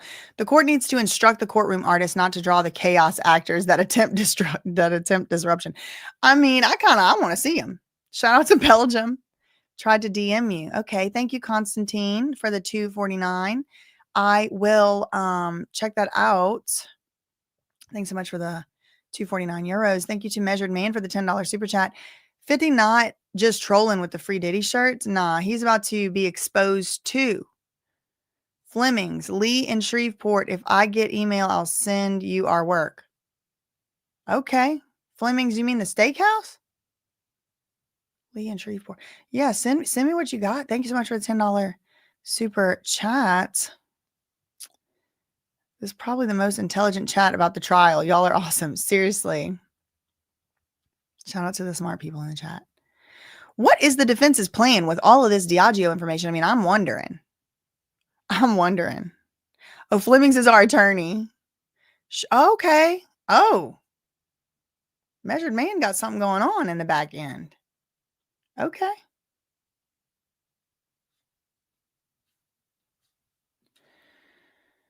Oh my God. They are freaking sidebarring all day. They just need to turn the sidebar into like, the official motto, the official mascot of the trial. What is Hightower? I'm going to look up Hightower Capital Management.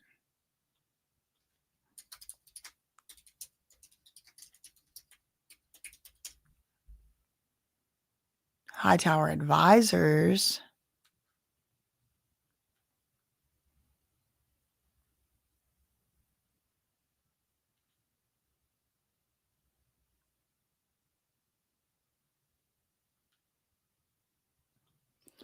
Whoa.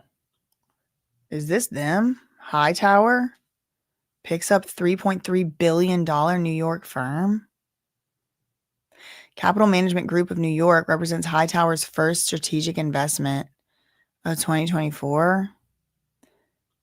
Chicago-based Hightower acquired Capital Management Group of New York, 38-person firm overseeing $3 billion from offices in New York City and Pearl River, New York. Previously affiliated with Equitable Advisors, Capital Management Group was founded in 1992, including 12 advisors, founded by Thomas Mingione. Asset management and financial, retirement and estate planning. Oh, for individuals as well as corporate retirement plans. The deal is the first Hightower has announced in the new year following 12 transactions in 2023, fifth strategic investment in a firm. Founded in 2008. Oh my God. Owned by Thomas H. Lee Partners. Collectively manages about $131 billion in assets across 138 practices. 1,700 employees, 777 advisors. They acquired 6 new partners with more than $9 billion in cumulative assets. I don't know if this is the same Hightower because I'm looking for Hightower Capital Management. FYI, I am independent because I know where this could go. Okay, well, that's good. Okay, well, anybody, I told y'all to argue with your mama. Goodbye. Obama's personal chef, rest in peace, worked at Diddy. Is that true? Worked at Diddy's restaurant? 2008 when all the banks were bailed out. Yeah, that's interesting. 2008 is also whenever they put Britney in a conservatorship, unconstitutional conservatorship. Okay, let's go back to Inner City Press and see if this never-ending freaking sidebar is over. No, it's not. They're still sidebarring. Let's go to Washington Post. They usually tell us what's going on whenever there's sidebars are happening. Nope.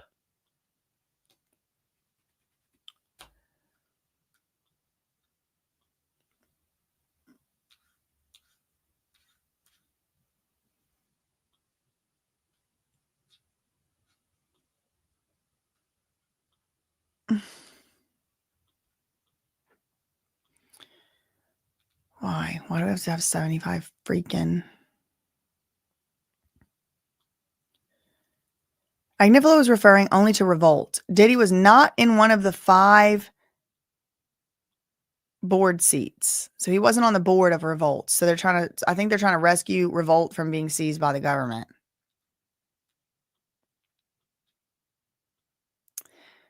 Yeah, shout out.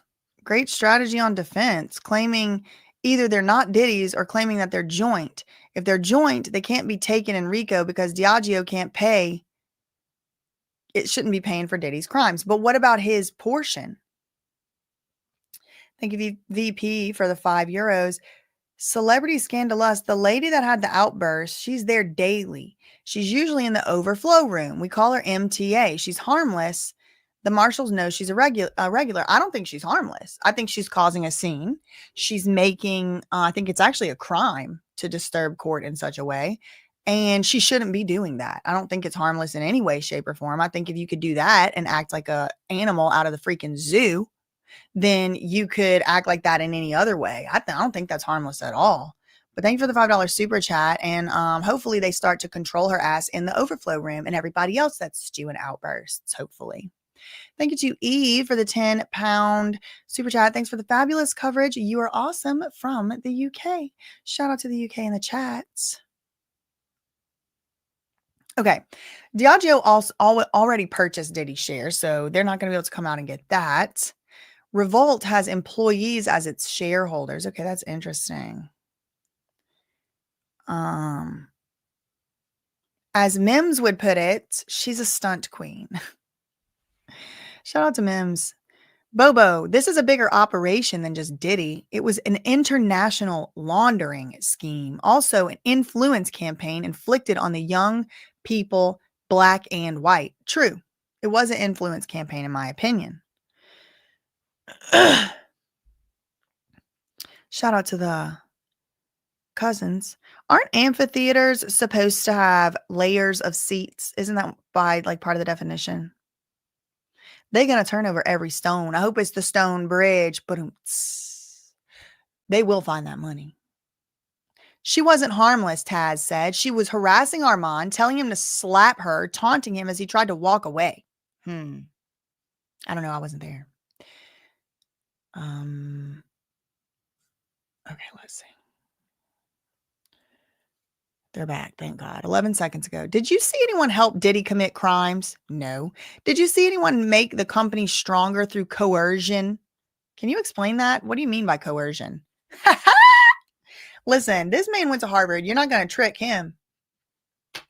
He went to Harvard 35 years ago, all right? He's been around this block a few times, Mark Agnifilo. Sure. Can you explain that one? He said. What do you mean by coercion? Agnifilo goes, fair enough.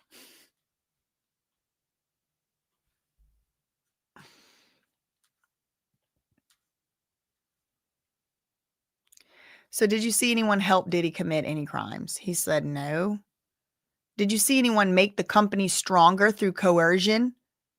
He's like, I don't know, explain coercion. Maybe I did.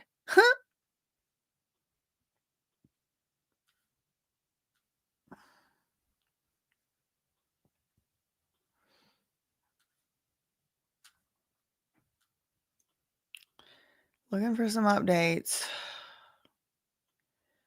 It's a very long day whenever they take 5011 sidebars.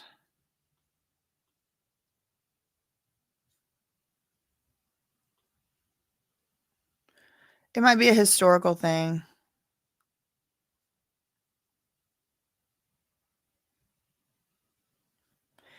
Tisa Tells also was live, and behind her was that crazy lady following Armand and yelling, slap me. Oh my God. They did do Brittany so bad. They really did. Oh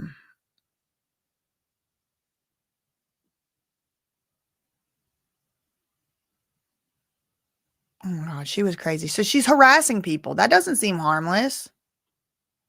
That doesn't seem harmless to me. Seems like she needs to be freaking locked up. A former CFO says the company's taxes were always done correctly. At least for the record label. You would never let there be financial impropriety on your watch in that company. Am I right? He said, I would do everything I could not to let any financial impropriety happen.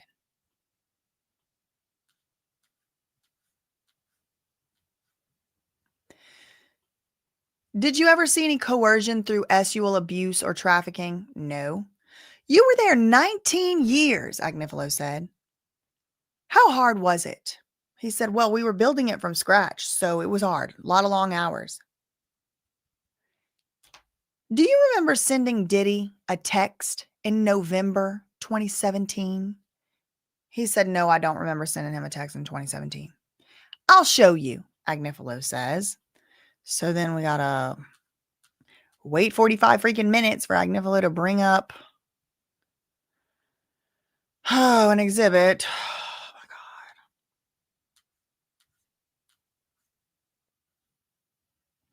Did you send Diddy a text in November 2017? He said he don't remember doing that. We have a new update from CNN. Legal expert says transaction from Cassie's dad to Diddy points to possible illegal conduct.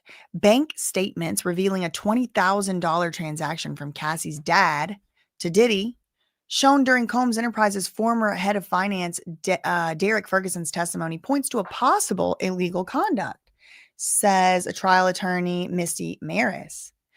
During Ferguson's testimony, the jury saw December 2011 bank statements from Diddy's bank account for his Alpine, New Jersey home. Records show the account transferred $20,000 to Cassie on December 14th.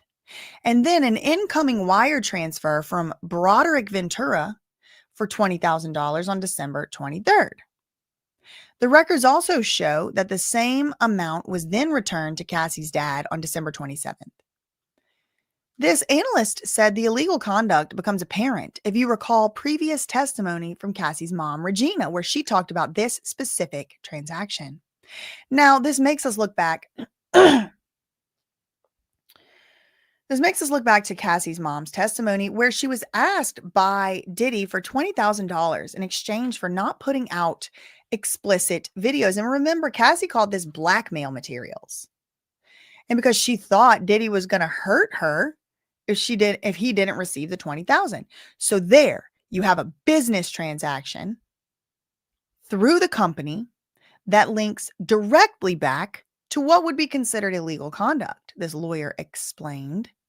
But that type of link speaks to the prosecution's case, where they say Diddy's businesses are really just fronts for his criminal enterprise and racketeering activity, committed in furtherance of him and his desires. I'm seeing that link start to come to fruition. The former head of finance testifies he never saw anyone help Diddy commit crimes. He testified he never witnessed anyone help Diddy commit crimes, nor did he witness acts of violence. Did you see anyone help Diddy commit crimes? Agnifilo asked. No, Ferguson responded. Did you see anyone commit any acts of violence? No. Did you see anyone make the company stronger through threats of violence? No, said Ferguson. We do have an update from New York Post finally. Oh my God, y'all, here you go. Jeffrey Epstein linked hedge fund that invested in a Revolt Media mentioned at trial. I knew it whenever I saw that freaking High Bridge.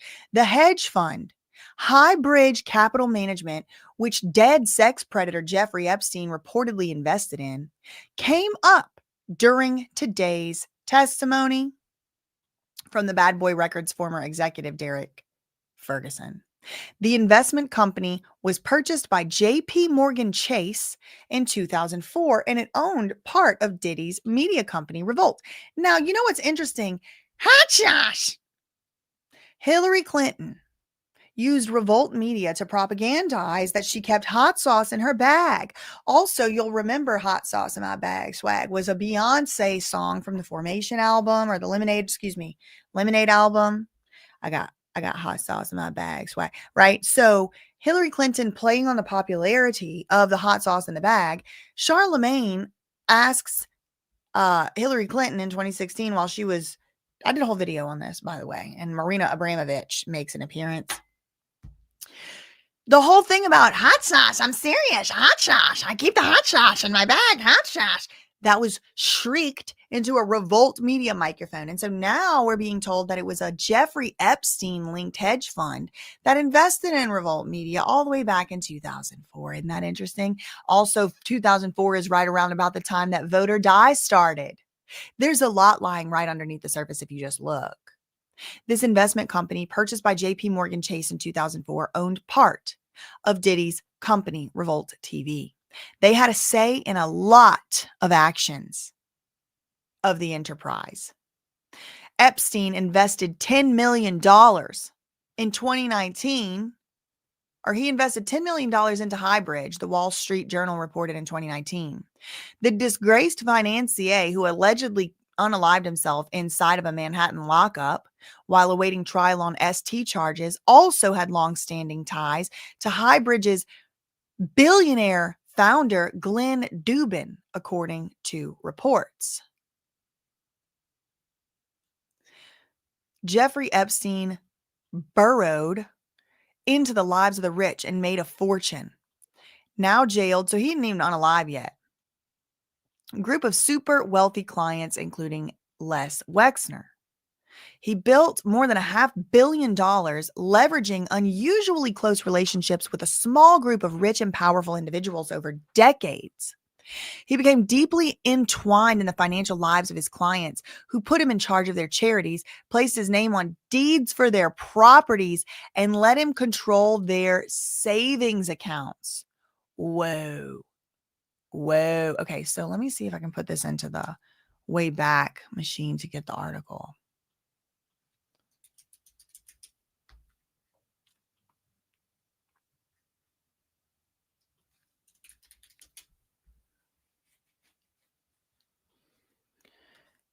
New York Magazine also wrote about it.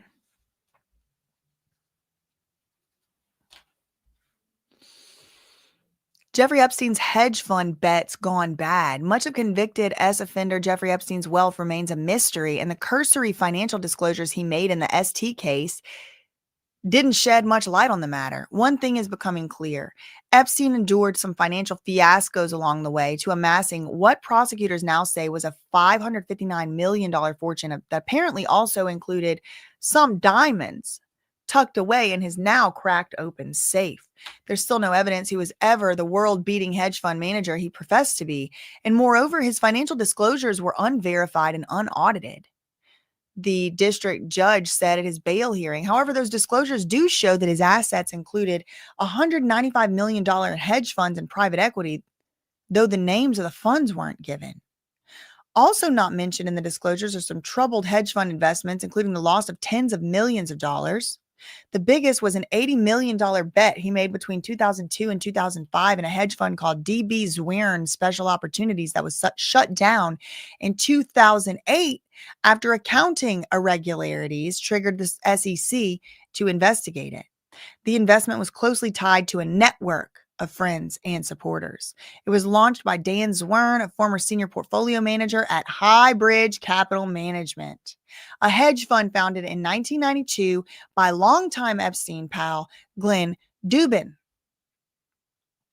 Epstein became friendly with Dubin through his wife, Eva Anderson Dubin, a former Miss Sweden and now well-known physician, who was also a former girlfriend of Epstein. Epstein also put money into Highbridge in 1998, according to an individual with knowledge on the situation. Epstein invested substantially in the fund. Dubin and Highbridge were investment advisors to Epstein's firm, Financial Trust Company. An individual familiar with the situation said Dubin, the founder of Highbridge, took a stake in Zwirn Fund too, and he lost a lot of money. Highbridge invested $500 million in the fund. Things got messy in 2006 after the Zwirn informed Epstein about some accounting irregularities in the fund. Accounting irregularities 2 years before the financial crash. According to Zwirn, the fund's CFO had used investor money to buy $3 million Gulfstream jet. Oh, Gulfstream jet's coming back into the picture. At that point, Epstein tried to withdraw his money, but he couldn't get it out. Epstein's lawyers said he enlisted Dubin, the Highbridge guy's help, trying to get the money back, but to no avail. Many hedge funds, especially those that buy debt that can't be sold quickly, have years-long lockups on their capital, so you can't get it out. To withdraw the money, you have to make it in writing 60 to 90 days ahead. In 2002, around the time that Jeffrey Epstein's trust began making what would eventually become $80 million investment, a sociology professor who's working on a book about Epstein, the accounting scandal led to the 2008 collapse of Zwirn's hedge fund amid a rush to the exits by spooked investors. Its assets were taken over by Fortress Investment Group, and Epstein's case to reclaim his money went to arbitration. The results of the arbitration are not known. Epstein is both a personal friend and a longtime investor at Highbridge. So Highbridge owned some of Revolt. Okay, so we're getting Epstein Diddy links right here. All right. Now we're talking about a charter school, girl. Oh my God. Woo! Did you tell Mr. Combs, this is Diddy's lawyer, 7 minutes ago, did you tell Diddy you learned so much from him? Yeah, I did learn a lot from him. He pushed the entire team. He had passion. And you're a religious man, aren't you? Objection, Your Honor. What the hell? You can't ask about somebody's religion. What? This is irrelevant. The judge is like, yeah, true. What the hell? No. And you're on the board of Diddy's charter school still to this day, aren't you? Yeah. The school tries to work with at-risk children. Objection, Your Honor. It's completely irrelevant. Sustained. Move on, Agnifilo, says the judge. Do you think highly of Mr. Combs? He said, I don't really know how to respond to that question. I love this guy's answers. He's got it. He's a good answerer. I don't know what you mean, Agnifilo. What do you mean, do I think highly? What does that mean? Okay, fine, nothing further. Then the prosecutors get their shot to come back up on redirect. So they get to ask their questions again, some more different questions. Was Revolt Films entirely separate from Revolt TV? Yes. Who was the head of Revolt Films? I don't know. Have you ever stayed in a hotel room with Diddy? No. On this organization chart, who's the chairman? Sean Combs. And do you see Christina Karam right there? Yes. Do you see the name Mia? Yeah, development and acquisitions. Thank you, nothing further. So the government is basically just saying Diddy had a lot of companies. Some of them, the ones that he completely owned, that's the ones he was using. We're not talking about Highbridge over here. Now, would Maureen Comey, who is James Comey's daughter, have any other reason to be keeping Jeffrey Epstein and the rest out of this? Maybe, but she's over here trying to clean up the mess that Mark Agnifilo just now tried to make. I think she probably did it too, because she did narrow it back down. Recross. Okay.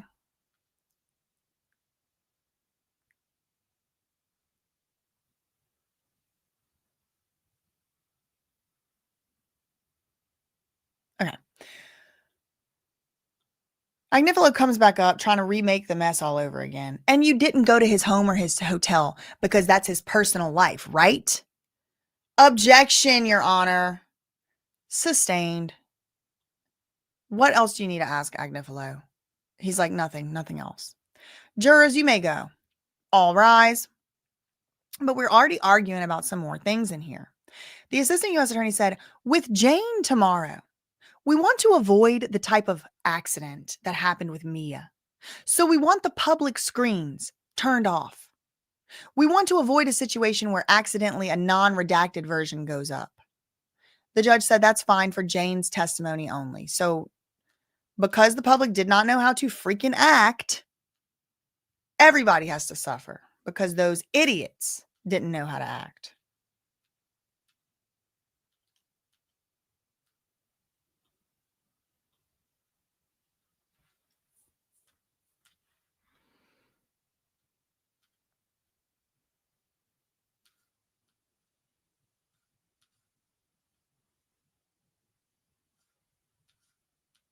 Okay. We have a few updates from CNN.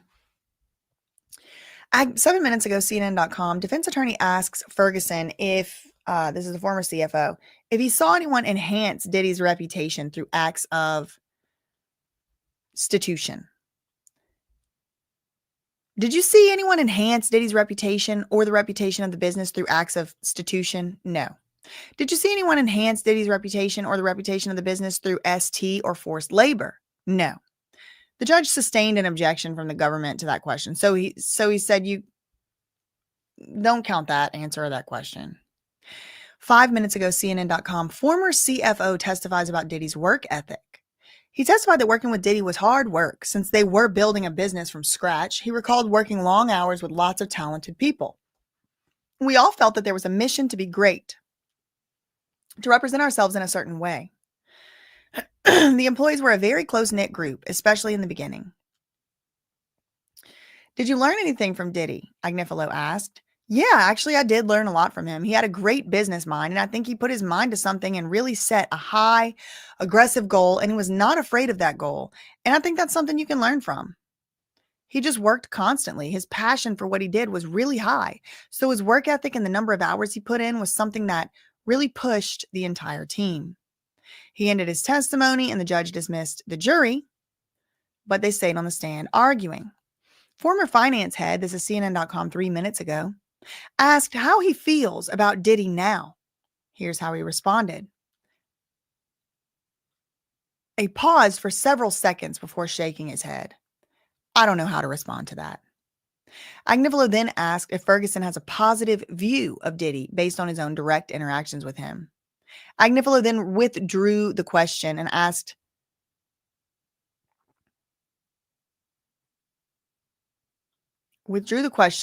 Ferguson, as Ferguson hesitated to answer and prosecutors objected.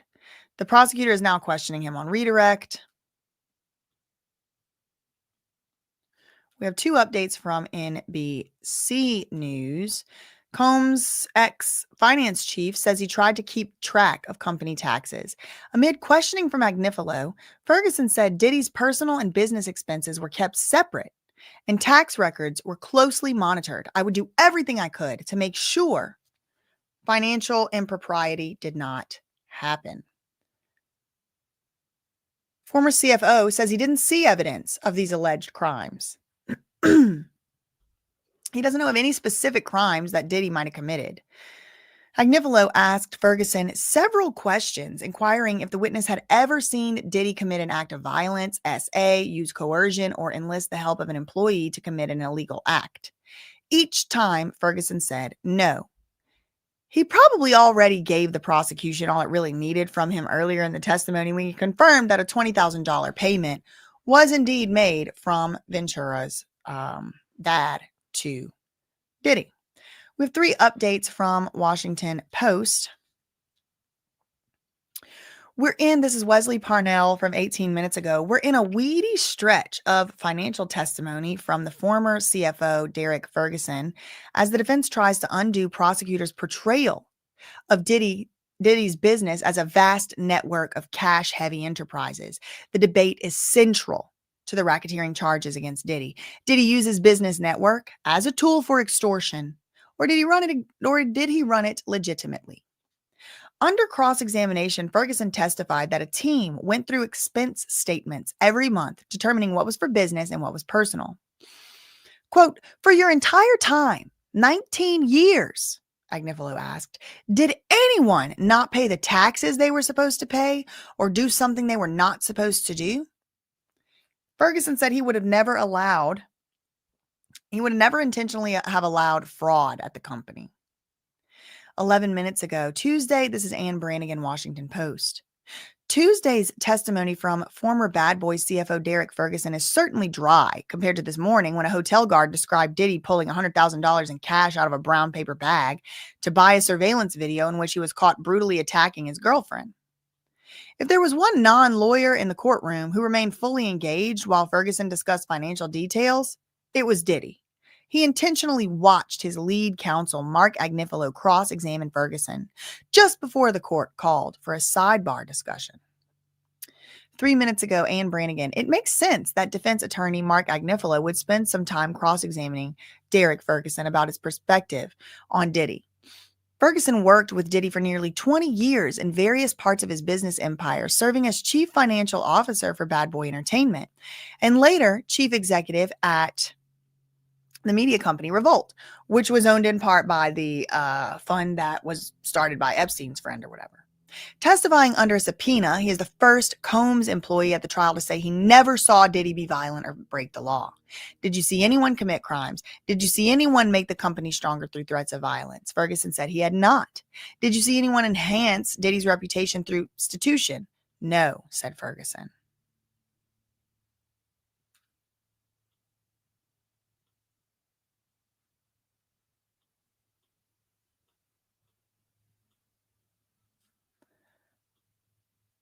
One more from NBC. He was never in Diddy's home or his hotel room. The prosecution, this is 3 minutes ago, NBC News. The prosecution offered a brief redirect of Ferguson, where the former finance chief was asked to qualify his time with Diddy after the defense questioned him on observations of criminal conduct. Ferguson testified he worked in the New York office for Diddy's company and he had not spent any time in any hotel room or private residences with Diddy. Probably smart.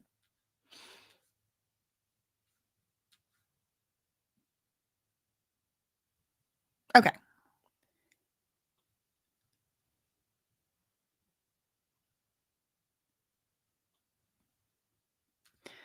They're still arguing. This is 5 minutes ago, Inner City Press. The assistant U.S. attorney said, Your Honor, we have a new video compilation, but the defense is still objecting. The judge said, I don't need any further argument on that. I already know what I'm going to say. I do intend to show Jane some explicit videos. I propose we turn off the attorney screen so nobody in the gallery can see on the attorney screens. Agnifilo said, Diddy is prevented from possessing any of the text messages of Jane. So we have an ask for you, Your Honor. We need to meet with our client in a place that has a desk with no separation, and we need to go through the text messages. The judge said, Can you do it Can you do it right now if you leave and get out of my face right now? What if we use the courtroom tonight? The judge said, well, there's going to be marshals here. If you want to be in my courtroom, there's going to be U.S. Marshals. Agnifilo said, that's fine with us. He needs to see the text messages because he can only see them when he is with us. And we need more time without a screen between us. This is a Sixth Amendment issue, meaning like right to an attorney and meaningful participation in your own defense.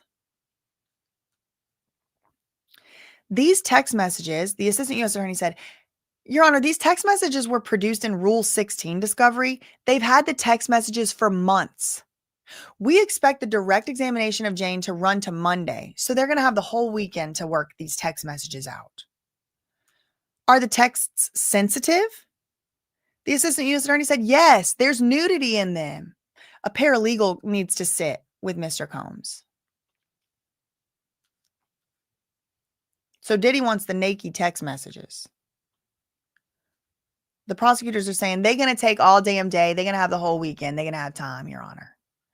Exhibits used during Jane's testimony are not going to be shown on video. This is CNN.com a minute ago.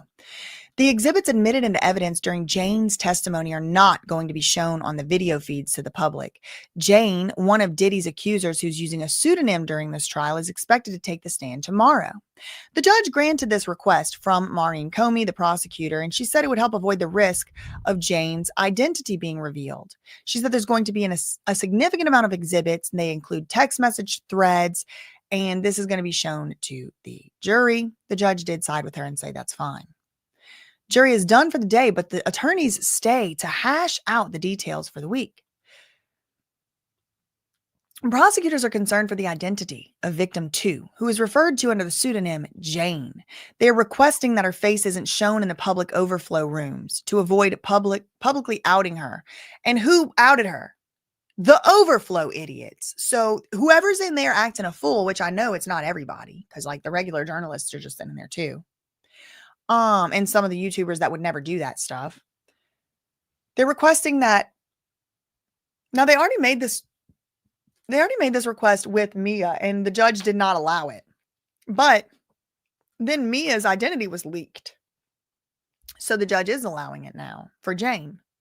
She's expected to take the stand tomorrow. They said on Thursday, but I think it's tomorrow. Diddy's attorneys are once again asking for more time with Diddy without dividing screen because they wish to go over text messages between him and Jane that are likely going to be entered into evidence.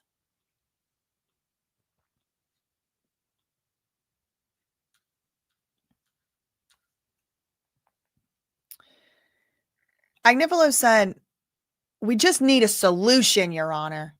The judge said, "Why does the screen prevent you, Agnifilo? Paint a picture for me." He said, "The screen is thick mesh. You want to be able to see."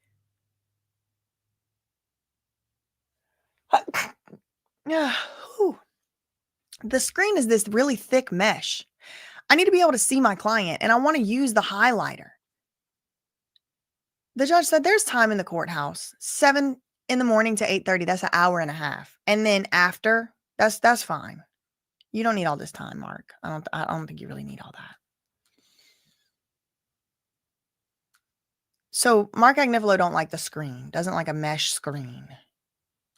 The judge is like, "I think you have a lot of time with your client already. Like, you have the most time of any other federal defendant I've ever heard of." So, I mean,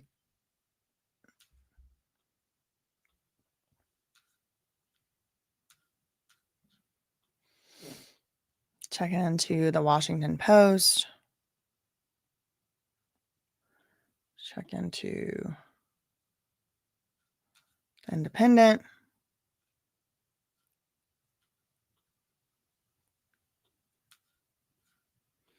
Mirror.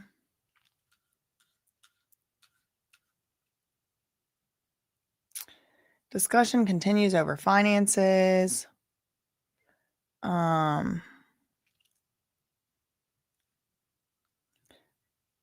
The mesh screen is confusing Agnifilo. It's not glass, yet you see through it. How is it possible? I think it was that guy on TMZ, Christine said. "I feel like since his daughter is Diddy's attorney and you know she's giving her dad information, they have to be discussing the case." Oh, that's interesting. No, it's not Misa. It's not, Jane is not Gina. Jane is not Gina because Gina is already confirmed as victim 3. Jane is victim 2. Jane is victim number 2. So we are still here. The court is still going on. The jury has been dismissed, but the court is still going on. Right now, I'm just checking some things in my back end over here in the studio. I do have a really important video coming out about this on my other channel, BJ Investigates.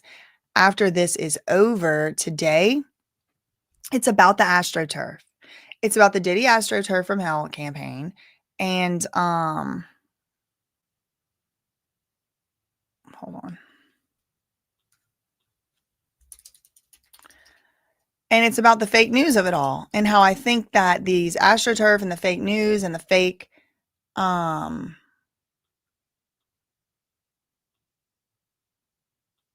YouTubers and the fake YouTube channels, et cetera, are being used to shift the public narrative.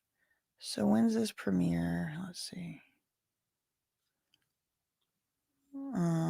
I guess I'll premiere it at, I'm gonna put it in the web. When's it premiering? Hold on. I'll put the link in the chat too. Oh, it says 21 minutes. So I guess it's premiering at 4. Okay, here's the link in the chat. They saying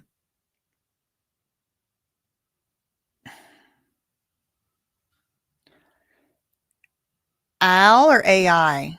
Nicole, thank you for the $5 super chat. AI or Al? Gave it up over the weekend. They blame Business Insider. Her testimony told pigeonholed. I don't know what that means. Thank you for the $5 super chat. The woman yelling at Armand with the hat and glasses is not MTA. This is 3 different people. People getting the story mixed up. Okay, thank you, celebrity Scandal Lust, for the $5 super chat. Thank you, Sarah, for the $5 super chat. I'm an accountant for a pretty wealthy man in his personal finance office. I might have some insight. I sent you an email. Thank you, Sarah. Thank you, thank you, thank you. Thank you to Measured Man for the $10 super chat. I remember I said Beauty or Beast next time. That is what I was talking about. Chase JP Morgan. Look it up.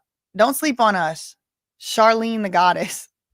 Well, listen. Thank you for the $10 super chat. Thanks to Be Nice for the $1.99. Can a bank own part of a company like this? Oh, yeah, they can. And so can an investment fund. Thank you for the $1.99. Pause off the walls TikTok post for Armand situation. Okay, thank you. She's so jazzy for the $1.99.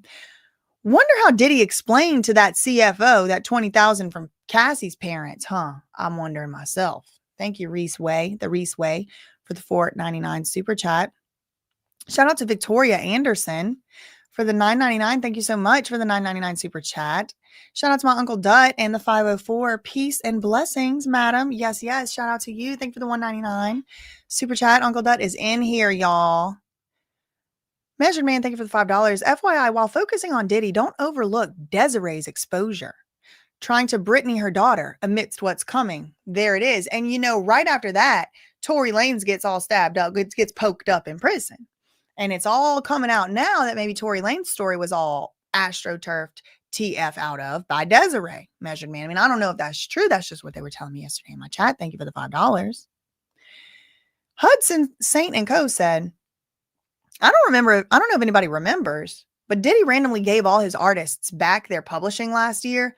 Big red flag, trying to clean it up. And I heard from Aubrey O'Day or one of them that he was forcing them to do NDAs to sell it back. So I don't know if that's true. Thanks so much, Karina. And shout out to you for the $4.99 super chat. Thank you. Thank you. Thank you, Karina, for the 100 sec. Easing off. Apollo is next. Apollo, is that a hedge fund? Thanks so much for the $2. Miss Crime Buster, thank you for the $9.99 super sticker. Al gave it up over the weekend. They blame Business Insider. I don't know what that is. Thank you for the $5. Thought Mia's real name was already out. Think they purposely leaked the name to make a big deal about it, to try to intimidate Jane, to keep her from wanting to be outed. I am wondering if there's something like that going on. Could it be a double bluff? Could the prosecutors have planted this lunatic to prove their point further? I don't put anything past any of them. Thank you for the $5 super chat. She was trying to say Mia.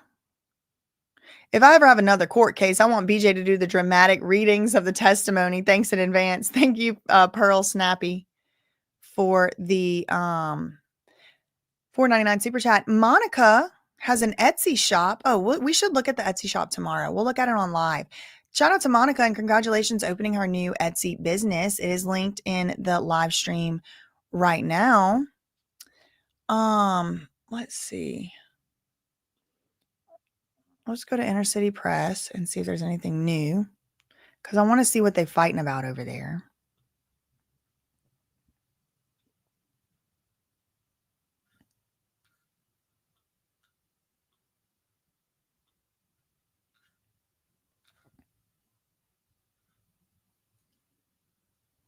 For the skiff, this is the like side room, the little holding side room cell in the actual courtroom, I believe.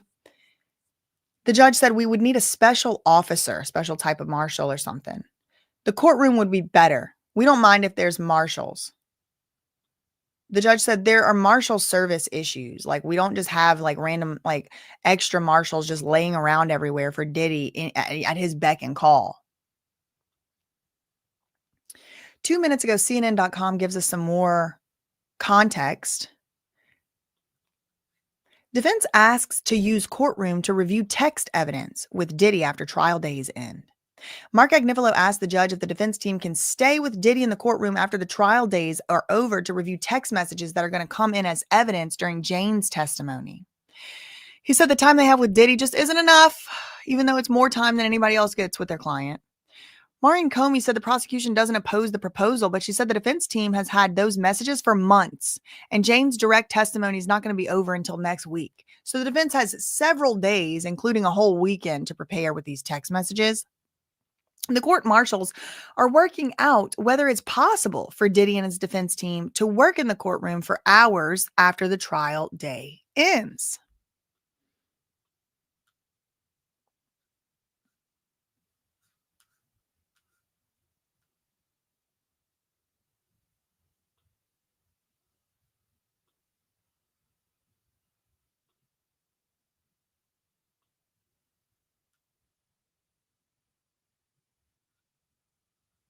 Hold on, I'm setting some up.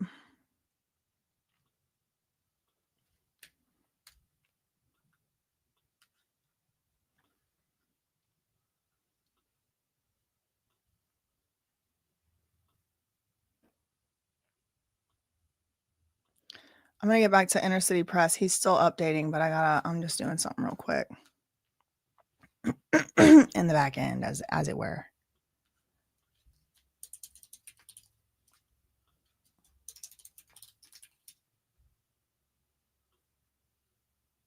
Okay.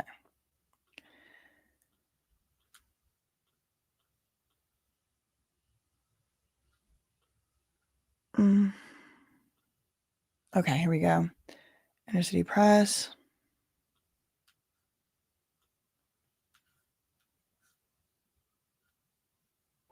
All right. So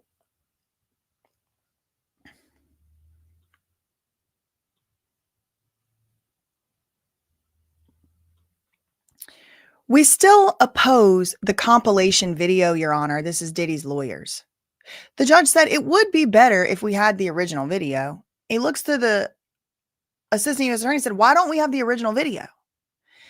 But then Agnifilo said, well, it would have been deleted after 10 days anyway. The original video of the incident in the Intercontinental Hotel. This is like the evidence they're trying to use.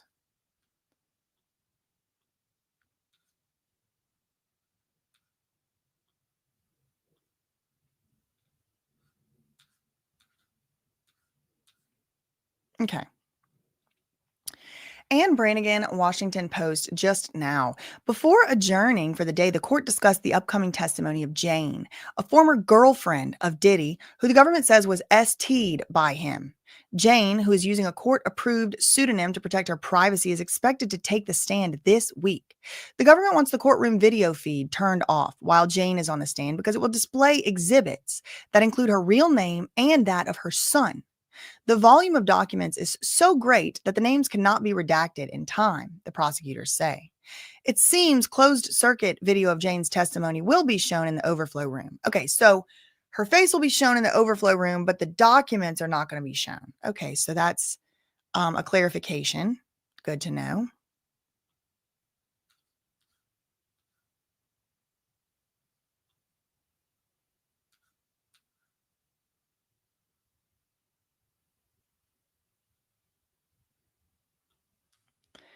Still waiting for, they're arguing over this tape.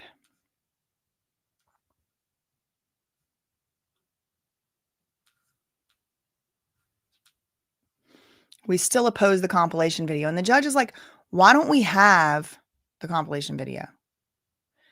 BJ should read our transcripts because Big Homie Cookie Crumb and Jag Liar left, said they suing us. Did you send me that stuff? I don't know if I'm even aware of like which exact lawsuit this is. Thanks so much for the $5 super chat. Thank you, Nana, for the 5 Oilo. Did he testify? He's a big narcissist. I bet he does testify. Jonathan Segal. I mean, listen, girl, a lot of bad people graduated from Penn. I'll let you know that. Jonathan Segal, never heard of him, works for Highbridge Capital, a Penn grad. He also worked on the Epstein-Maxwell trials, checking Crunchbase. Interesting. Thank you for the $4.99 super chats. I do have the video on the other on my other channel about the AstroTurf campaign, about the fake news, about the fake YouTube videos and all of that. Coming out of my other channel in like 2 or 3 minutes. Big homie Cookie Crumb. All of the ruckus. Jaguar, Gene Deal. Interesting. Interesting. Both Daphne and Carisha have sons. We already knew she was a single mother. This is not new, but her identity is unknown. Exactly. Exactly. And it's going to be the same rules on my channel too. We're not going to be doing who's Jane, and all that. It's going to be like the same with Mia. The court has decided to let this person be anonymous. We can disagree with that decision without breaking the rules. Okay. Last updated 17 minutes ago. Okay. So I guess they're calling their coverage done. Let's look at Washington Post. We already read this one. Oh, we already read that one.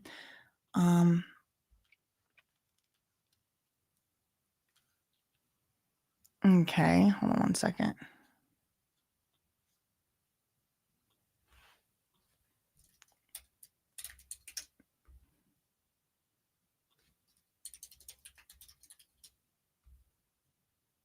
Okay, so let's go over here. This is where we going. BJ investigates. This is the video right here. Oh, we already in the countdown, girl. I gotta go. Here it is right here. They need to get that overflow room under control first. Exactly. I know. Get Lou Taylor on the stand, but they're not going to give her immunity, I hope. Let's see if we can get any last second update from Inner City Press. I'm just so exhausted. Okay, no. All right. Well, thank you to everybody. Thank you so much to everybody who's been around, who's been out here. And follow me over here to my premiere. Look, Diddy trial fake news is rampant. AstroTurf campaign. Let's head all over there, and we'll reconvene tomorrow here, same back time, same back place. It supposedly is going to redirect, yes, but I did also put the link in the chat, and yeah, we'll go over there. And then after that, I'm eating and I'm going to sleep, and then I'll see y'all in the morning. I might do a get ready with me in the morning for members. I don't know yet. I was going to do it today, and I really didn't feel like it. I overslept today. So maybe I'll do it tomorrow. We'll see. Shout out to John Miles. Shout out to you. The cousins all coming through the chat. All right, y'all. I'll see y'all in there. That's all I realized for this one. In the meantime, facts ain't defamation. Neither are opinions and reading live tweets and things. That's all I realized for this one. Love you, Mina K. Bye.